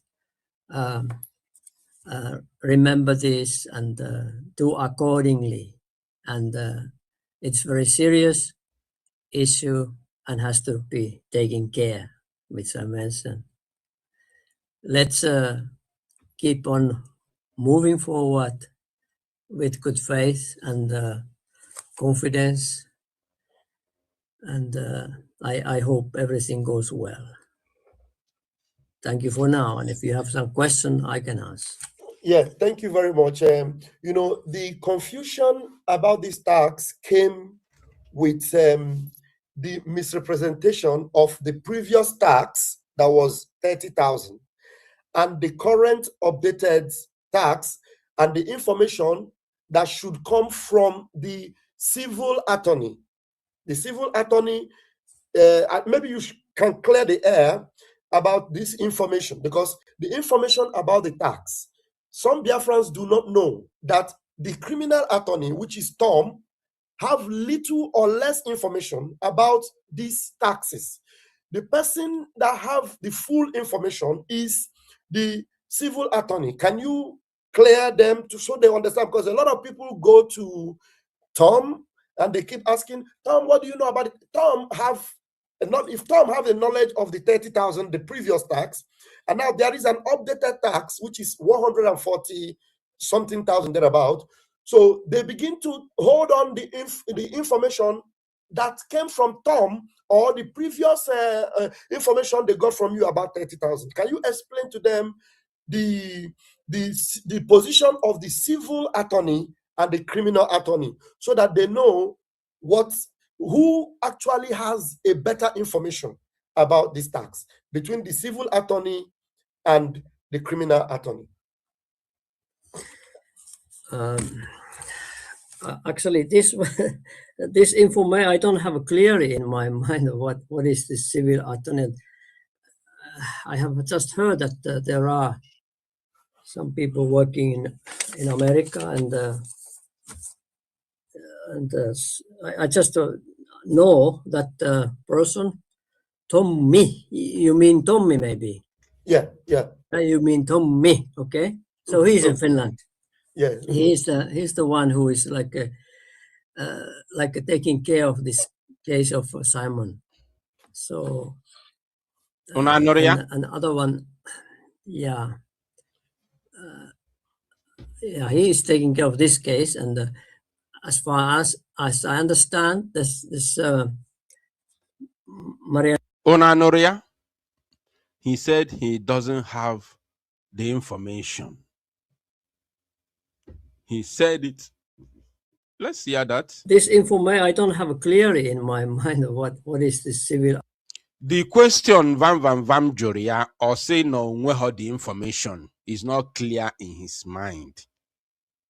It's not clear whatsoever on Maho about the information. 8 years in Yokuno on Mahaya, he doesn't know about it. Information about this tax between the civil attorney and the criminal attorney. Actually, this information I don't have clearly in my mind of what is the civil attorney.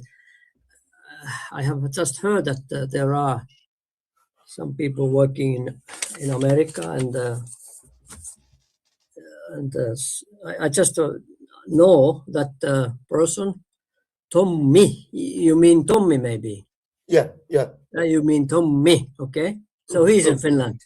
Yeah. He's the one who is like taking care of this case of Simon. So and other one, yeah. He is taking care of this case, and as far as I understand, this Marianne is taking care of this other side. Yes. Right? Yes. Yeah. That much I know, so I cannot say more Okay. than that. It's okay. Yeah, I think I because I have a clear understanding of the roles, of the both attorney. Mariana is the civil attorney. Mariana has an updated information about the tax, while Tommy has the information about the trial. Of course. Appeal. Yes, he's That's the one enough. handling That's the case. enough for him to manage, Yes. Okay. So I want to see within the next 5 to 6 minutes, I don't want to hold you. If there's anyone that has a question for Mr. Keyo, the father to Simon Ekpa here in Finland, he's actually joining me from Helsinki. and I am right here in Lahti. I thank God for this internet, because I was thinking of how do I go to Helsinki to meet with you, and then suddenly there's a possibility to connect through the stream. All right. Because I think from here, or let me allow Van Van Van to finish. And I'm happy about that. So if there's anybody that has a question for him, because he's not going to hold on for a long time, put it up in the comments. Okay. So I didn't watch the full interview. Olulebo Okura about if anybody has question, put it on the comment section, then cut wire. So, and I'm cutting it also from here now. Onwezie onye nwere ajụjụ aka m adịghị ya. Now, like as I said from beginning, when I started airing this particular program of Vam Vam Vam, I said I'm not going to analyze Mr. Kenyon. Onye nke m ka ọ bụ. How many of you know? How many of you remember when I used to tell us, oge ndị otu Ngozi Orabueze na-ebu propaganda gbasalo visiting our Prime Minister Maazị Simon Ekpa Njoko. Ngozi apụta sị gị na you can send email to onwike ụzọ wepụta akwụkwọ form sị gị filie ma ịchọ ịga ịfụ Simon Ekpa filie form. Nke anwa aga I don't give anybody your information. Don't try it. Do not try it. Nke anwa aga or dị aka a boss to get another one or work ho. Obupta another propaganda that nature if Simon Ekpa you can send direct email to the court to the prison that they will now put you through to see Simon Ekpa, which did not also work. Now, how many of you remember when I was telling us the only channel how to see Maazị Simon Ekpa Njoko, even before Okpota this lawyer now? I told us, New Year send your info to our people in Finland. Well, somebody in charge of this thing in Finland. No, now I will forward all pass Simon. And I also told us that his information is not in the public. It's not being made public. How many of you remember? Not really quite long ago. I told us that his information, his details are not public. I told us that this man is not public. He's not a public figure. He does his own thing, silently and privately. He's not an agitator. He's not a freedom fighter. He has already, been a friend of Simon Ekpa. From there, Simon Ekpa said, okay, because of your stand, I will make you my father in this country, Finland. And he became Simon Ekpa's father in Finland. I can say adopted father. What I don't know is whether it's legal or not, or verbal, or maybe attitude-wise. That I cannot tell. But we refer the man as Simon Ekpa's father in Finland. But he is not a freedom fighter. He is not an agitator. But he is very close to Simon Ekpa. Now, me personally, obu ife niile ka nna apụta na-ekwu na social media. Before Vam Vam Vam amala onye Kenya, obu mu I na-anogo meeting several times. Several times.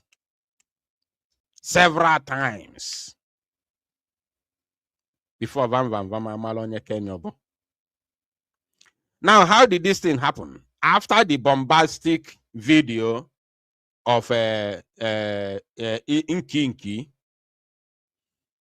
the person who pushed this man to come, because Vam Vam Vam himself cannot in any way been able to convince Mr. Kenya to come to social media. Never.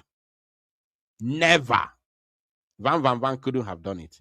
It was the same Imam Madabo, the same Imam Madabo that convinced Mr. Kenya to come to social media with Van Van Van. So that Kaji were Yana Miyabu, Kiana Boya, you know, they try a patch something. Okay, coaches are a only one word. You know, a patch something maybe like Amara Maya patch. Ya Kezo te se queer. Chai. Ndi was future na bia. Oh, well, if I no Ibo. Like when something is trying to spoil it in a patch, ya ke mara me we feel a match up there. Kiana Boya. So, all Imam Madabo, Galo Kenya, convince Kenya to come damage control. Thank you, the Israel. Damage control. Thank you, Onyema. To come and do damage control on social media because that video of Nkinki is so damning. Is so damning because saw a critical member in their group. Imam Madabo pushes Kenya. Even he doesn't care whether the damage only can cause. Some things are meant to be private. Some things are meant to be private. This man is very close to Simon and Joko. Ibupute ni yolo. Kezi secret unu ye nwe no wa bukono. Kedu secret unu ye nwe and okukwalo here may to introduce aputana akakeko tax with Mr. Kenya. Keduzi ife abu secret unu. Obu na nchole popta nwoke na social media bia may interview. I would have brought him long ago. I would have brought him long ago. I would have brought him long ago. Even I carry Jim. So, obife niile otu aka unu si kpọpụta gentle. Kpọpụta ya for how many? Almost 40 to 50 minutes. Cover ya na social media na-ajụ ya na-agbọ ya ajụjụ ọnụ. Koba gentle na social media commander, a top second in command the Biafra Liberation Army. Kubia n'ilo na-ajụ ya na-agbọ ya ajụjụ ọnụ, a commander. Nọ n'ime ọfịa ọbụkwanọ kedu afa ya ọbụkwanọ Christopher Musa can come on Channels Television, spend 2 hours there, interview. No problem. Nobody's invading Musa. Nobody's invading them. Nobody's invading their privacy. Nobody's invading their space. A commander no n'ime ọfịa. Ekpọpụta ya n'ilo n'abalị eji ebu ha agha na-agbọ ya ajụjụ ọnụ. For almost 1 hour, 40 something minutes. Imesia ya. Ọ dịghị ka. Somebody said, Biafra Unite, investigate before you accuse people of what? What did I accuse? Who did I accuse? Are you not seeing it in the public there? What do I have to investigate? Do I have to investigate anything? Is there anything to investigate? Is there anything to investigate here? Are you not seeing it in the public?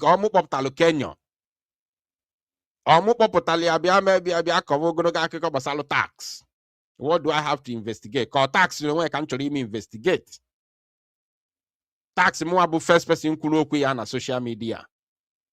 Basalo case Mazi Simon and Joko. Or nyawa can you me investigate? Come na maho makia. On a investigation. What do I have to investigate there? Can you clear yourself? Is it wise to bring this man on social media? Is he really, really wise? Like, seriously, is it wise to bring this man on social media? Kezi, who is the backbone of Simon Ekpan Joko? People Namaho. Kezi onye bụ backbone ya ndị mmadụ na-amarọ. Otu a na ọ nọ na amalugo onye ọ bụ na vam vam vam emega amala onye ọ bụ. Ọ bụghị everybody ka ekwesị iwepụta na social media. Ọ bụ ife niile ka ekwesị iwepụta na social media. This is the message I'm sending to vam vam vam. Because I'm going to people amala onye a na-akpọ mpa Simon Ekpan Joko. Wepụta ya dewe ya na social media na-agbọ ya ajụjụ. This is not protest. This is not on protest ground. This is a personal interview, private interview. Not on protest ground. On protest ground, you can question anybody as long as Sonia Abera protest. Not on personal or private interview.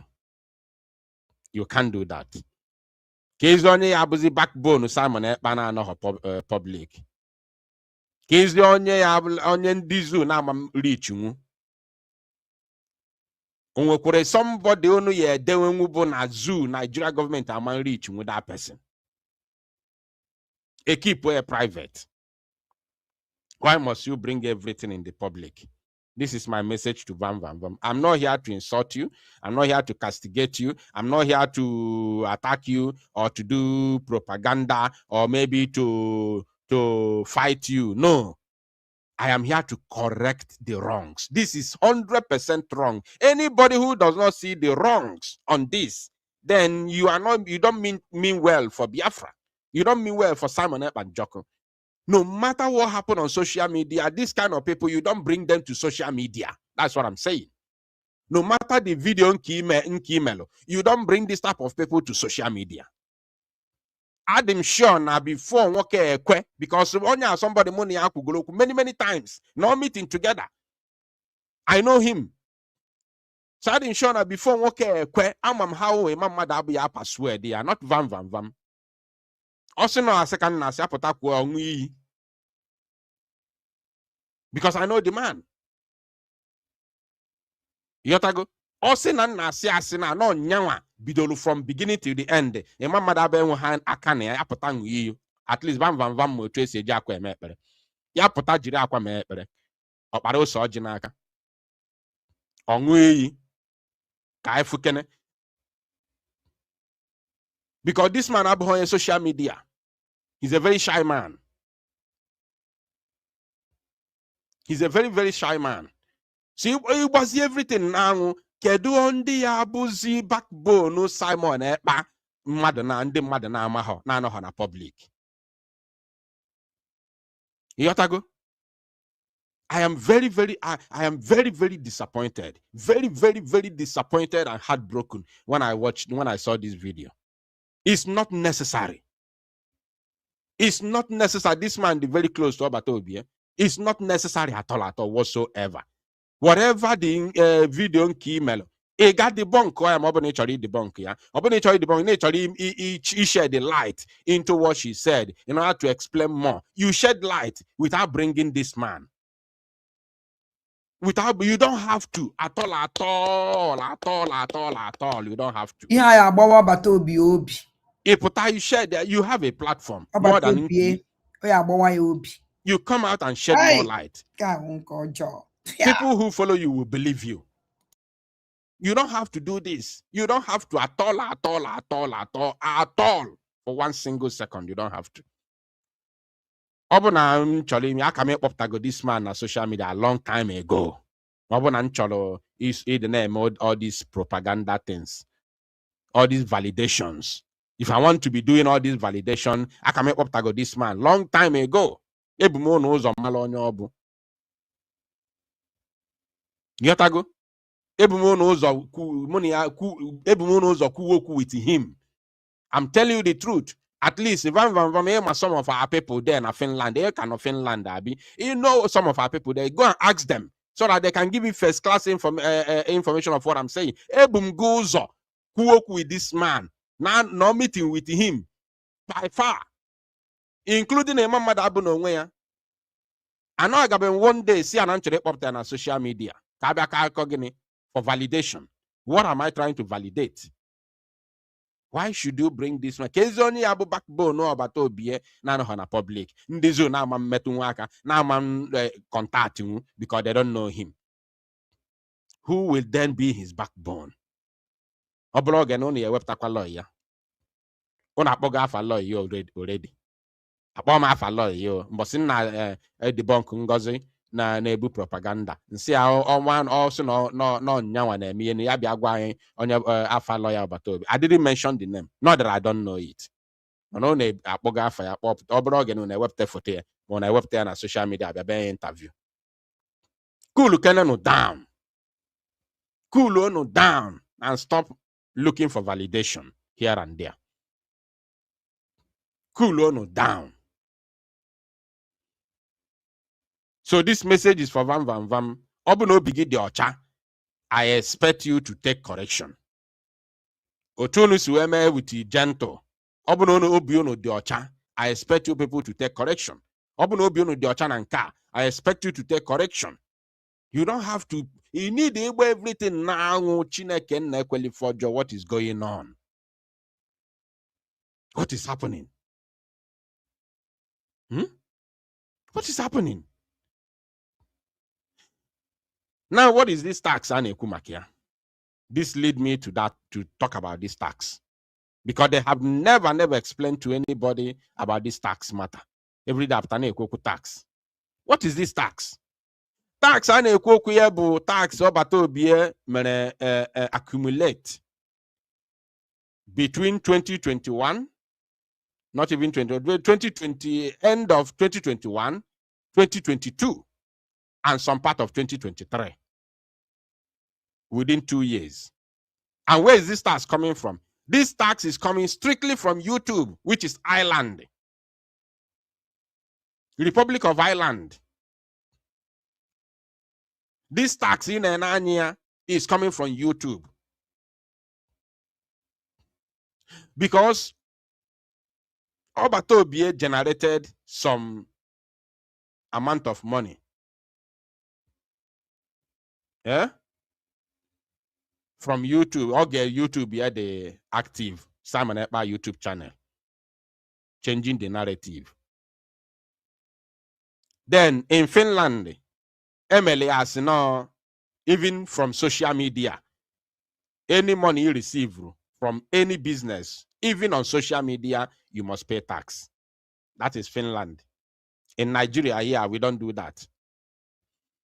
There's no tax, even when the government teacher eating a tax on social media. The content creators fought against it. It was a very big war on social media because government Tinubu, I think the first person to try Buhari, they fought against it. Buhari Tinubu a fight against it. The content creators, Nigerian content creators, fought against it. In Finland, it's not like that. In Finland, if you are a content creator, if you make money on social media, you are going to pay tax. You must pay tax. You understand me? So the few amount Mazi Simon Ekpa Njoku made from his YouTube channel, or from YouTube, or no business from YouTube. Because I cannot come outside to start talking what I don't know. From YouTube. Eba ka tax ya no we me kia na ya increase or incur or bo accumulate. Eba wa ka this tax si we puta.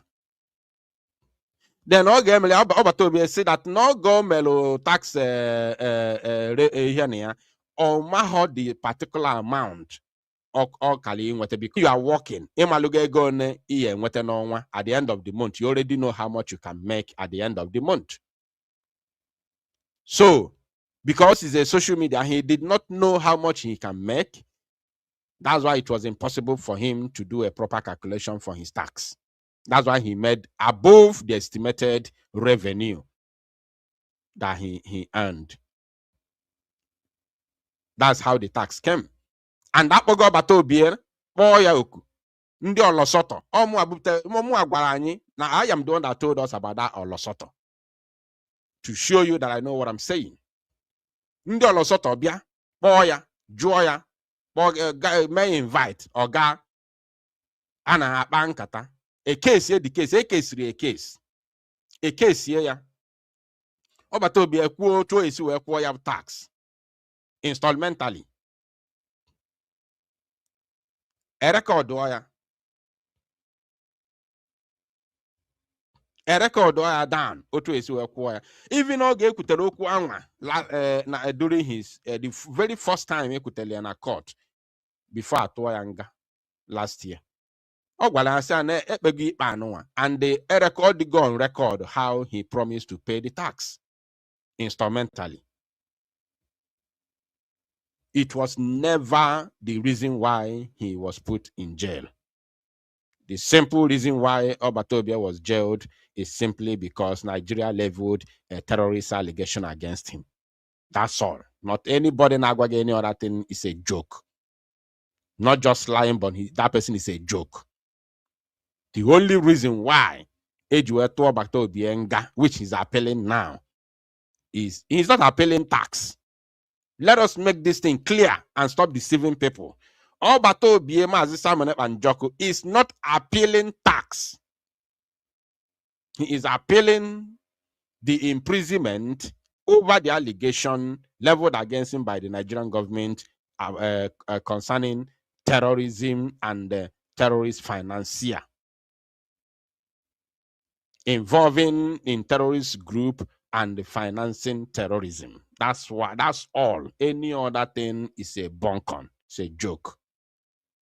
That's why he was in prison. That's why he was jailed. And that's why he is appealing today. He's not appealing tax.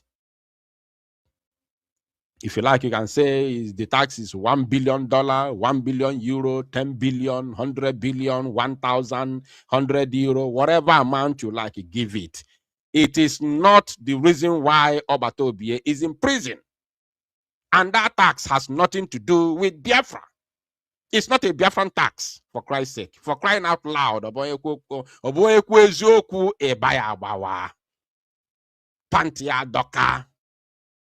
The tax is not a Biafran tax. It is money that Obatobie made from YouTube while he was talking on YouTube. If he's a content creator, not a freedom fighter, he will still pay the same tax. As long as you are putting content on this platform, on social media, you are going to pay tax. 110% in Finland. It doesn't matter the niche. On social media, you have niches. My own niche is because I'm using my platform to evangelize, to speak about freedom, about Biafran people. That's my niche. If I decide I can change my niche to another thing, I will make a video ordinary. Football, entertainment, anything literally on social media is your niche. So the niche of Obatobie was freedom fighting programs. That was his niche. That's how social media works. So anything you put on social media, as long as that platform is monetized, once you earn money, you pay tax in Finland. That's how it works. So when you don't pay tax, then you have a problem with Olosoto. They will come. They cannot even arrest you. You don't have to go to jail for tax. They can only increase the money, which is penalty. They can seize your property or lock your property, or they can even block your bank account, which you have money in it. They'll find a way to pinch you about your fogo for your tax with penalty. They can't arrest you or imprison you because of tax. Never. Not in Finland. Not in democracy. Nowhere around the world. I've never heard that Mado Galangamaka tax. If I will block all your bank account or I lock all your property, I just something seize you book pack your load. Butchery book bugini in a galaya auction in order to recover the tax. That's what they do. They can't jail you, they can't arrest you. What is all these things? What is all this nonsense? What is all this propaganda for? Chineke nna bụlu media people ndị be anyị na-ege ntị, ndị be anyị trust rụfụrụ n'anya, butere unu free of charge due to your dubious, I'm not talking to vam ha malụgo ndị m na-ekwu, due to your dubious character, your dubious agenda, you chase them away. If not by now, all this patch ihe niile ndị anụ a na-ekwu aga ofu ebe achọta something bịa tinye eji achụ ego, you wouldn't have been in this situation. No way, no chance. No chance whatsoever. You wouldn't have been in this situation today. Because you have ulterior motives. So you talk and the manya na-ekwu they involve in ya. You talk and the manya they involve. You want to be the overall. Commander in chief. You want to control.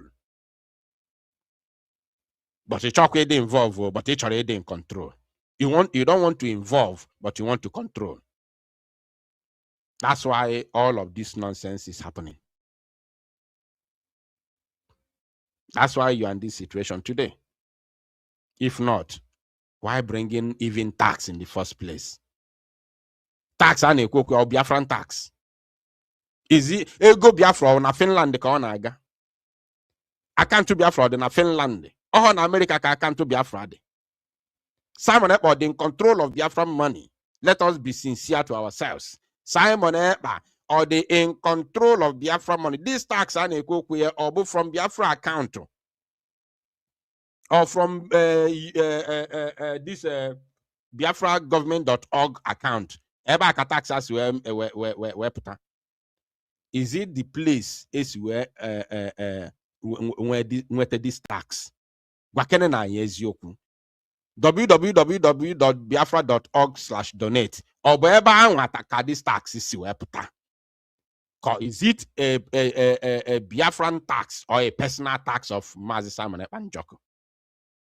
Is this tax coming from www.biafra.org/donate? Obego Biafra Kataxas Putania. Obato Obie or the in charge of Biafra account. Obato Obie or the in charge or signatory to Biafra account. Biafra account or America code. Is it on no Finland yes when we're signatory to Biafra account on America? What is all this nonsense?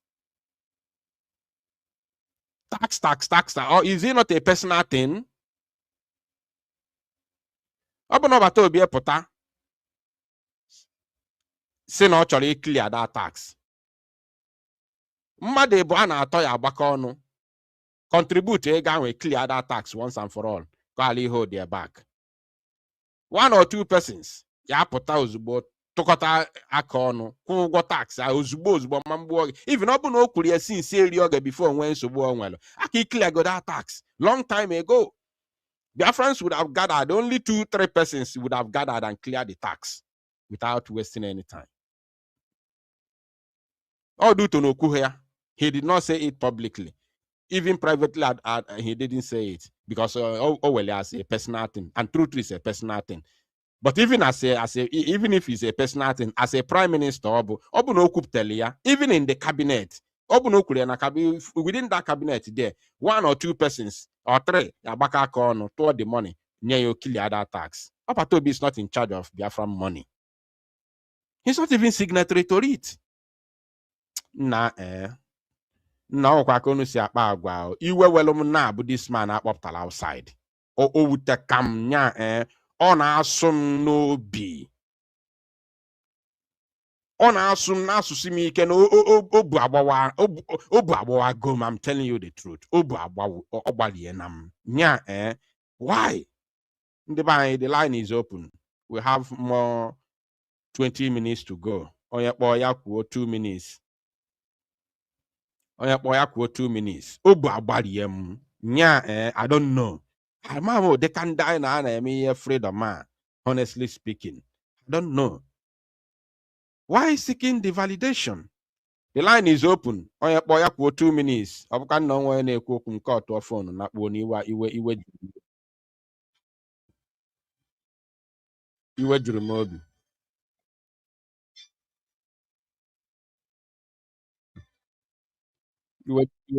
Iwe juru m obi. Let me connect the WhatsApp to the nya na ndị be anyị na wow. Na wow. Na-akpọpụta Kenya. Ngwanụ mụ na ndị Finland ekwu n'okwu. Mụ na ndị Finland ekwu okwu ka m jụọ ha. Ọ bụ na ha dịzi this nonsense. Then malụzie no usual thing. Hello, Odangwa. Good evening. What's up? You're welcome. Please go ahead. Odangwa, basta maragi mao. Dalurin. Because I will 2 minutes. Only Ayelu, Gamayelu. Though you enter the Google Kibutu, no, Obona PM Pota, I get when you cha. I get made when you chan and the Galwall because all these people from A to Z, they are not 100 was Sabo. That go. Yeah, even in the someone at Pamelu. PM now once in the canum, ejide mebisia due to annual ego afronanya due to anachu ego bara. In fact, Yadaba, man here via the Guma, I gave Mezbo Nyocha, she work it now, Ia Chikita, Nanyocha, Umume, Kalatande, Hana PM Moya, Lord, Wapota. Because all these things, that is why Meji have on any other platform or whoop to my face or anything in other platform because I don't trust any other person except you. Yeah. Hey, this thing now, in fact, it is well. It is well. Just change your chant, then I also. Thank you. Good night. Thank you. God bless you. God bless you. Thank you. God bless you. Call on WhatsApp, please go ahead. Anybody well a different view from what I said, you are free to call and counter me. Caller on WhatsApp, please go ahead.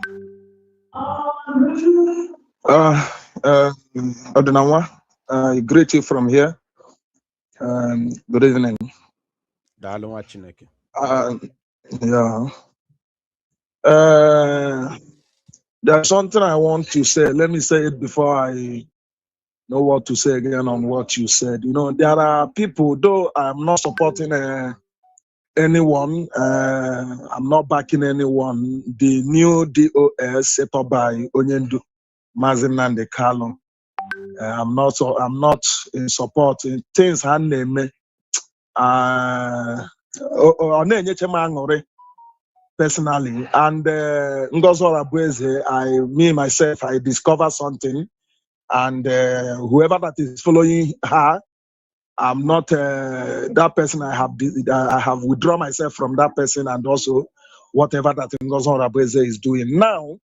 There are people who are saying that the new DOS did not visit Simon Epa in Finland. That is very, very wrong. That they did not go for that court sitting for the 3 days. Then that's my question, which I ask: did Ngozo Rabueze go to Finland? Did Ngozo Rabueze appear in that court or on the protest being the fourth? The answer is no, because these people, they are supporting Ngozo Rabueze and they are against new DOS that they has not done what they're supposed to do by going to that court. And they say that Ngozo Rabueze is doing the right thing. Now, what I want to say there is that everyone should open his or her eyes to know who is fighting for Biafra and to know who is against Biafra. I can say it here and now that Ngozo Rabueze is not fighting for Biafra. I have said it again and I'm repeating it now. Now, even the new DOS, honestly, I am very, very angry on them that they did not send anyone to represent them at the court in Finland for Simon Ekpa. And this is just me for you, and this is final. And on what you said about Vam Vam Vam and the man that they brought out on social media publicly, everyone has known that man now. I don't know the man, and what I want to say there is that honestly, there are things that need to be kept secretly. Everything must not be, in public. Everything must not be known as made open to enemies, because as that man is now, there are people who will be, looking for a way to reach him for one or two things that may be negative against the struggle or against Simon Ekpa. So that is just my own opinion. Thank you and God bless you.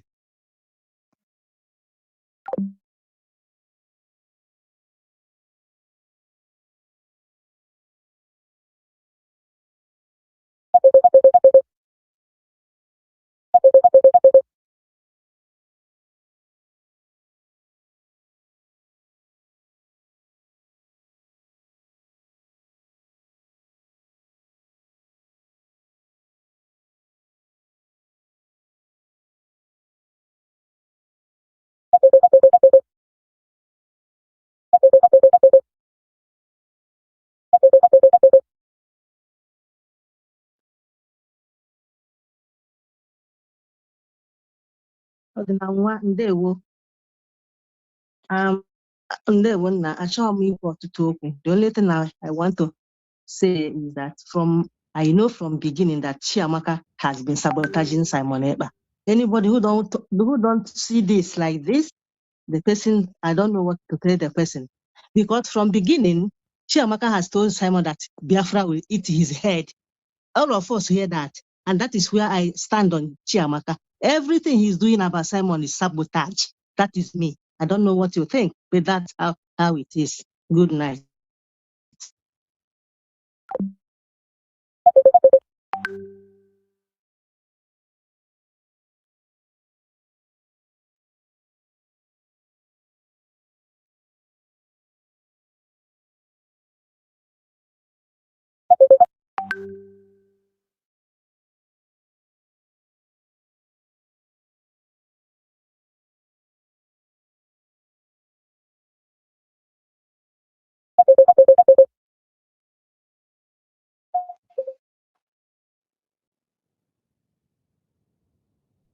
Ọdịnala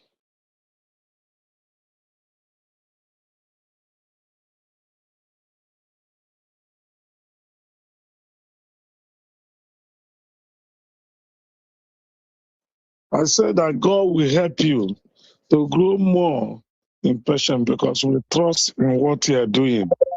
I want you to know that all this thing that is playing out have to play out for us to know the truth. And I want you to know you have to be strong and continue focusing on analyzing and releasing of what will make them release our brother Samuel Ekpa. Please don't be distracted before these people, what they are bringing. You are the only one that is bringing to us the truth we want to know. Don't be distracted. Don't move around too much.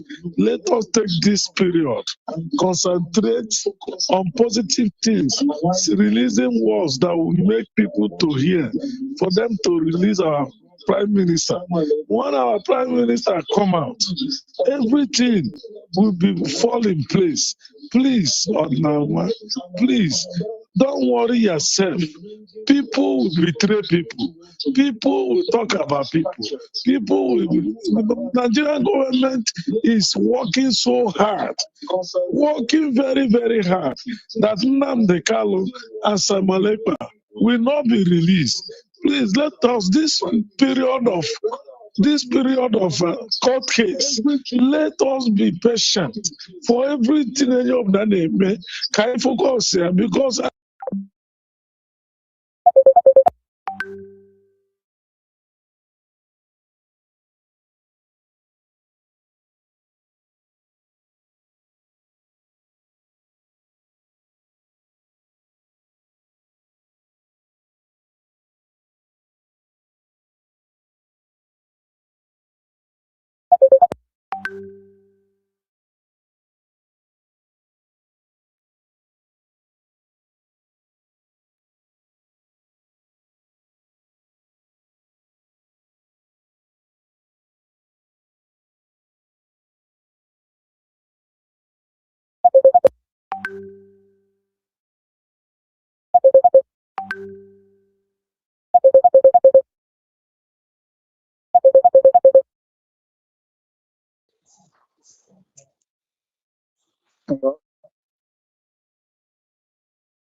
ọdịnanwa mgbede ọma na nwanne m ụmụ Biafrans mgbede ọma. Ọdịnanwa egwaghị eziokwu ma Chukwu m aja na be nna bi my witness n'ihe m furu ihe ahụ agara many where enene do me even a second so the man ebido ha kwu okwu nke ọtọ ya nche ohu onye wepụtara ihe a ọgbakọkwara agbakọ ọfụma wee wepụta disi tinye na soshal midia ọ na-agbakọkwa ndị na-achụdo anyị ke maka ndị a na-achụ anyị mata na onye a jeje na azụmahịa tinye na-eme ihe onye wetara onwere ihe mechọrọ ibin ịma mmadụ arụ ka ọ gịnị bụrụ okenye ka ọ bụrụ ezigbo okenye ṅụrụ mmiri ara na ya nwa ara iji anyị nọ na ihe a unu idiri ha ikwe ka disman pụta na dis soshal midia unu idiri ha iwepụta ihe otu acha maka na mgbe fụrụ ya na-efu ejere very far nsọ maka ihe vava na-eme etu akwa osi wepụta ihu jentụrụ ha ebe etu akwa osi wepụtakwa ihu nke ọ na-agbakọkwa ihe agbakọ ọ na-awụrụ onye bụrụ ego a ụzọ na-ene ego anya ka ọ ga-esi jeje bụkwa ụmụ mmadụ ego o chefuzie ihe dịte nke akọsụ ụka ọ kpọtara onye akịta ọ na-egekwa okwu na ndụ mata na many people ji anyị nwawo ndị ahụ nọ n'obodo ahụ ke maka ha bịata ọnụ ọgị na-abịa kọwara nwanne ha sị a na-ene ihe ọwụ kedu ihe ọ ga-arụ ụmụ Chineke ọ na-agbakwa na nkịtị onye ọbụla kpọwakwa Chukwu gbochibe ya ike bikos ife akịta ọ na-akpọ ya n'odu obere mana Chukwu ga-eme ya ọdụra ya obere ụka onye uji mere nna dị ha onye uji mere nna dị ụmụ ihe ọ na-azụ ka anyị ji aka anyị nwe onwe ihe nweta ebe ha ji aka anyị nwe mba ụwa chọrọ ya ha enye ya ọ bụrụ ndị ụnụ kpọpụtakwa onye a na soshal midia ị na-akakureti kwetọ na akakureti ị na-emekwa ihe ka onwe ịchọkwara ịnatabe nna gị ka ị chọrọ ọ na-ego ego ka ị chọrọ ibute na ya ọ na mmadụ ga-eme ihe ochie ọgbakọ ya n'onwe ya oke ebupụtago onye uji mere nna ọwụghị onye be anyị onye ebe ahụ ha nwere ike iru ogwa ya si akọwara ya si ya nekwenekwenekwe ihe ndị a na ndị a na-achọ ka ha wekọrọ ihe niile wee na-edozi befa ije ha agbakọrọta na agbakọ okenye mbụ nwa mmadụ agbụ wụrụ ego ka o bu n'obu nwanne ka m gwakwa m ụlọ eziokwu ego ọgwụ na a na-afụkwa n'ụzọ ezighi ezi na-enyekwe nsogbu ọkwa bụ ihe a na-ayaba aya iwe ọchị akịta afụ ma ndị na-achị ọchịchị ma ọsịa ma ọsọ ya ego afta ego niile ha mere ha na-afụkọ ndị mmadụ n'ụzọ ezighi ka ha na-eri na ụdị na ndị ahụ amara ya wọchịkwa dị famili fụkọ na-ada ego ọbụla a na-enyekwa gị rụrụ arụ nwanne gbakọkwa ya ịnọ n'ihe mara ihe a na-eme dị ya ịma mmadụ abụfaje kpakacha arụ ka ha ga-esi na ego bịakọ ọlọgụ ịbịakwuo na-egi alụ itiri ji aka ya gbakọ efu ihe dị gị alụ fụrụ efu dị ya mara ike ọsụ dị n'ihe ahụ iji anaka ego na ọka eje kpọta asị iruzi ọ bụrụ na ọ bụghị ihe ahụ dị ihe eji dee ọ pụtazi ekwu okwu ị na-achọ ka ịkọfọkwa ihe arụ ịma nke ọ na-eme ị na-emekwere ndụ gị ebere by age gị ị na-emekwere ndụ gị ebere n'ọdịnala ịgwago eziokwu na-ere m fụrụ ihe ahụ o wute ka m ihe o ji wute mbụ na nọdụ a na gbakọọ ya very far away jee ya very far away fụ ihe a kọsụrụ nwa Chineke ya gazie onwe dị gị iwe ihe o were m eziokwu na-efe ma Chukwu m aja na nededu m dịtị na-enene bikọs ọbụ na afụrụ m ihe o ya akọsụ fụ ihe dị na ya ike owe ọbụla bụrụjedịta everything nwanne m banye banye Chukwu gozie egwu nwanne m ya gaziere gị Chukwu na ndị anagbago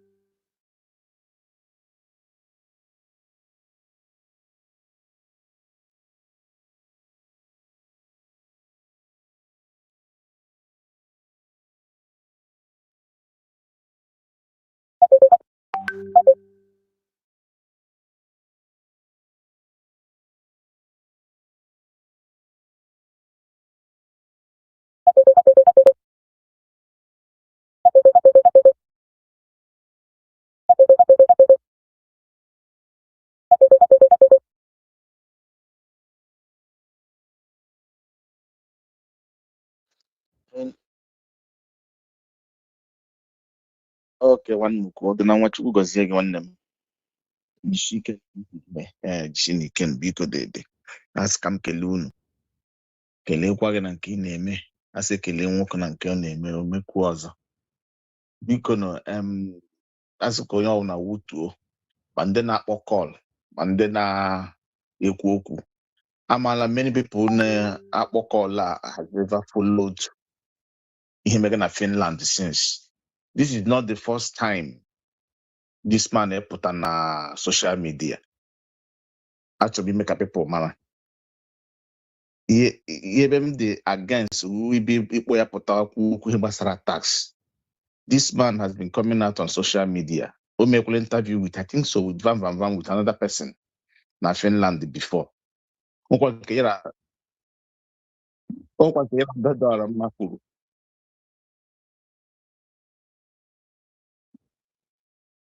That is what I'm saying. That is what ghọtakwa him ghọtaba m na-aga. Yes.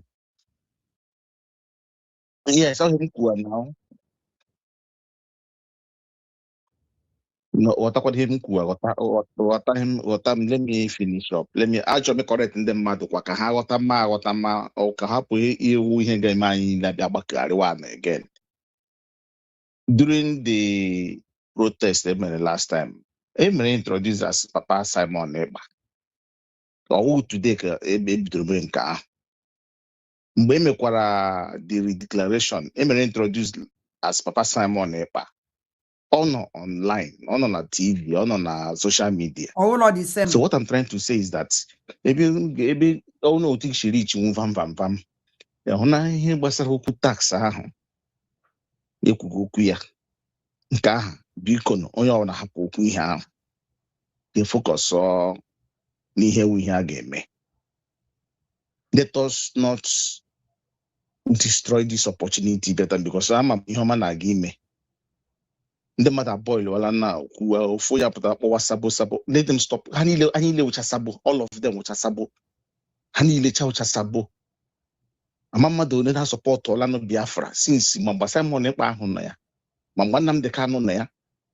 Anyị epụtaga na ekwugo okwu ekwuga sabo ike kwuo ba elu. O nwere one man kwuru okwu m like here. Either the stud man or one na mmadụ na-asị na ha ga na-ekwu ka anyị declare one good news. Ihe ọma na-aga ime ndị mmadụ kwuru okwu ji ọnụ. Ihe na-abụ ha ga-eji iwe emenụ. Sometimes nwa na-eme mistake. Okoye na-eme mistake emejimanụ. Ọdịna nwa has been crying so much. Onye ọbụla tinye aka sọpọtụ ya. Onye pụta na chanel ya anakwara na-eme ya na boil kwumo. The deed has been done ọrụ ndị okwu oyibo. Ọzọ anyị nwere control ya. But obi esi anyị ma anyị chọkwara ka ya pụta ihe ọ gwara ha mgbe ha gara na Finland. Alụgwụchara mgbe ị na-eme that analyst. Agara na-alụgharị ọgụ onye ga-ahụ ọgụ onye na-aga ahụ ọgụ.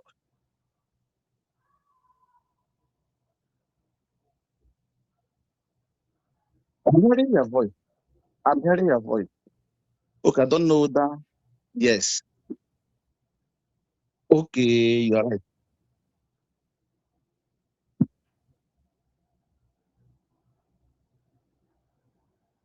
The voice is coming out now.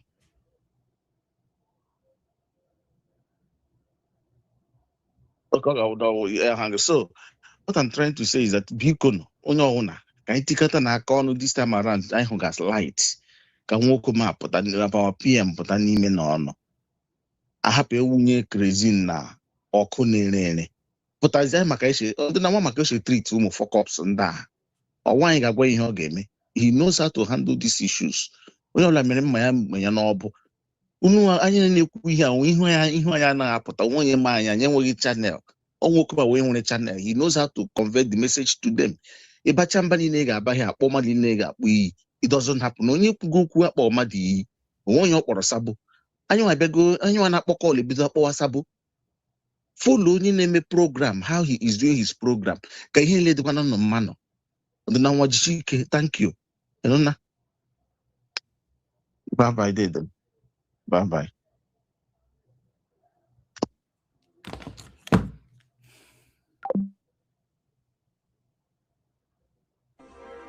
as long as we come on air every evening, the whole world must listen. As long as we preach this very gospel, Chukwu Di Ya must be with us.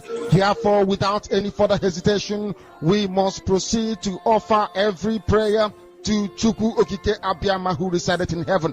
Therefore, as we always commence, not from today, but from of old, our Father who art in heaven, nanyị nke bi n'eluigwe, ka aha gị dị nsọ, that your name may be hallowed by men, that we may bow at the mention of it, that we may offer every glory unto thee, that we may offer you every adoration and adulation, because there is none like thee. You fight our battles for us. Every blessed day you demonstrate through your kindness and your everlasting mercy that you are our Lord, our God, and our Creator. This evening we offer these your children unto thee. All over this very planet that you created, they are listening across the entire 24 time zones on this very planet where they inhabit. They are listening to your gospel this very evening, this gospel of redemption, a gospel of hope, a gospel of restoration, a gospel of renewal, this very gospel of freedom, this very gospel of emancipation as only you ordained. That this very gospel must be preached, that mankind may be set free from the eternal damnation of the creation of the British. My goodness me, I want to remain in the spirit, because we must worship heaven. We answer your name, O Lord of hosts. Everything about us is designed to offer glory unto thee. We have atoned for our sins last year. This very year we have not only atoned for our sins, we have spilled, we have shed blood, they have shed our blood. We have let our sacrifice be made unto thee. Even on the 30th of August, as we are being felled by the bullets of the enemy, by the workers of iniquity and of darkness, we remain very strong today to beckon upon thee, to ask you for your mercy and for your grace, to ensure that your kingdom is restored upon the face of the earth, that you can bring your healing hand to bear upon the life of those of them that you created for one singular purpose, and that purpose alone, which is to worship you in truth and in every honesty. Is there any way that we have erred? Is there any way that our ancestors may have sinned? We confess before a congregation of the whole of humanity to ask you, O Lord of hosts, to have mercy upon us. Yetumfuzen ona bia program witint okwe otago ihe awun putalu obi agbawo bata obi no no destiny bata obi nka ya nka wo nya mama de ab na van ma game hanazu mama de ab na van ma game hanazu, and this game of mama de ab and the van ekubugo me sins otego na ebe awakwa. Okay, now progress of analyze ebune this man. Otu aka yesi buwe this man kita. Otu aka yesi buwe this man kita. Otu aka yesi busaswa this man, and which is very bad. Which is bad. You will not allow the enemies to triumph. Which is bad. Lives of your children, because you Van neja about yana mama de abneja for this man. You know man. Mama de ababe be court since be the court. It will come in through. Mama de ab never come. Chomo goma si America. Yana die. With umade na baba korobia. From America, maybe Finland. From America, no matter how many hours. About from America to Finland. Mama Dabu be Swiss here. Mama Dabu be Swiss. Swiss here, Mama Dabu. Mama Dabu be Swiss here. Mama Dabu be on a protest. Women in 1 week. Mama Dabu be caught. Monday, it was Zubia. I let's keep praising on earth as it is in heaven.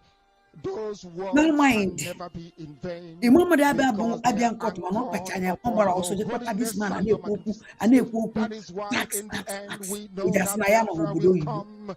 That Ekwuru these m okwu tax children several that we have times. given birth to all over the Onwere world onye a na-atụ nga and maka their tax. children and You nwere ike their ijide government children $1 and million their tax. children, as long as they Ọgwụ give nwa ya birth to agwa fa ka them ihe and esi they na-akwụ are ya. Biafrans, Chukwokika, The only Biama, thing ha ya agwado ogo, they ha will kedu ka ihe worship esi you na-akwụ in ya truth and tax. honesty. Ogwa ha ka Through ihe this esi very na-akwụ ya. work we are doing, mankind will The come to negwazi ha ka ihe understand esi you. na-akwụ ya. Let Ọ your ha maka ọ miracle be duziele. wrought in our lives. Echekize Let your us salary. witness and behold your magnificence, your holiness, your mystery, Ha and your check your grace salary. on For that na platform. salary go Oh Lord of gbanyitetụrụ. hosts, Asị we go call okay. upon No you. isi na We 55 euro call ka ihe upon you na-akwụ. to For heal. example, n'ihe We na-akwụ call 55 upon you euro. to Na provide salary go. shelter to Na those salary of go them who gbagotere. are Eme we check inconsolable. expenses We niile. ask you Ị to come na-akwụ. and Na onye strengthen afọrọ ga-ego those who na-edo are otu a. weak. No, We so ask therefore, you to ihe restore wait for hope 10 where euro. there is hopelessness.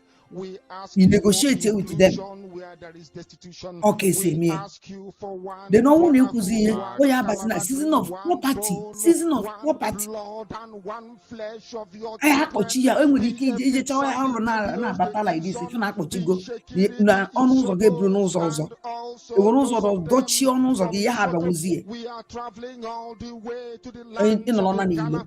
We are ọ ka esi moving eme ya on from there to Idoma, to anyị niile Igede, nọ to the Europe onye ọbụla mgbe ihe territories of gbasara the tax Igbo land. All these places we because dedicate oge unto ọbụla you. na-ekwu tax All tax these tax ọ bụrụ lands onye dị of capable yours, ịgwa gị sị gị we kedu ask what you is to the kedu cover because it of the with your tax mercy. Because and Biafra let me will tell you come, and people when it something does, ọgbata obi ya Chukwukika, achọ dị Biama, ka and akọ ya fellow gbasara tax ya na fellows, social media we will because dance ọ on mara this gbasara place. I'm Biafra telling you, by the time that we are ụbata obi done, don't humanity will want think that we one are of her. mad, we are This drunk in tax your glory, doesn't and concern rightfully Biafra. so. Because your Biafra. kingdom will come to rest upon this This very tax earth. don't That don't very take it to kingdom public. is the It honor. don't concern public. Obatobi told them. All right. Let me know if my voice is back. Let me know if you can hear me now. If you can hear me loud and clear. Please let me know now if you can hear me. Unfortunately, I never knew that my voice was not coming out. Unfortunately.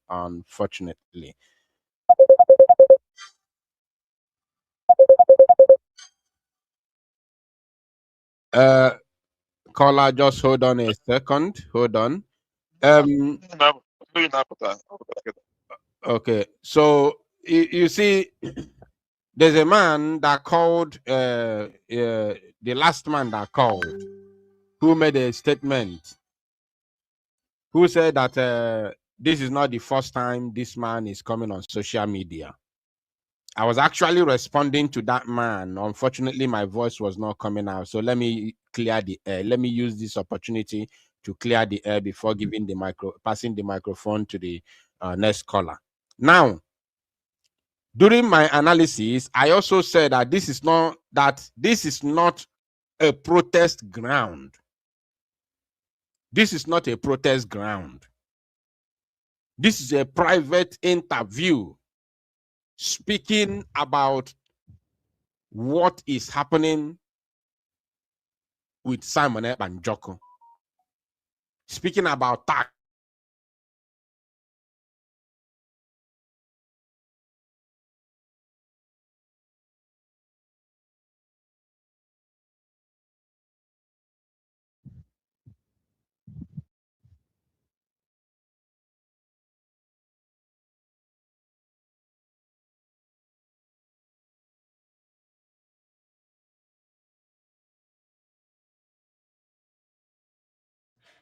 Ogere kwa ikuku na atabukwa na aga ọnụ na nna bai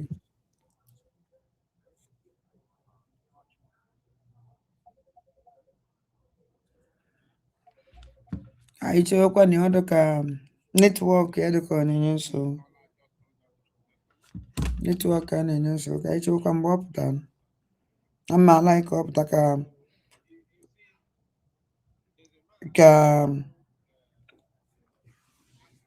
okwu ihe gbasara As long as we come on air every evening,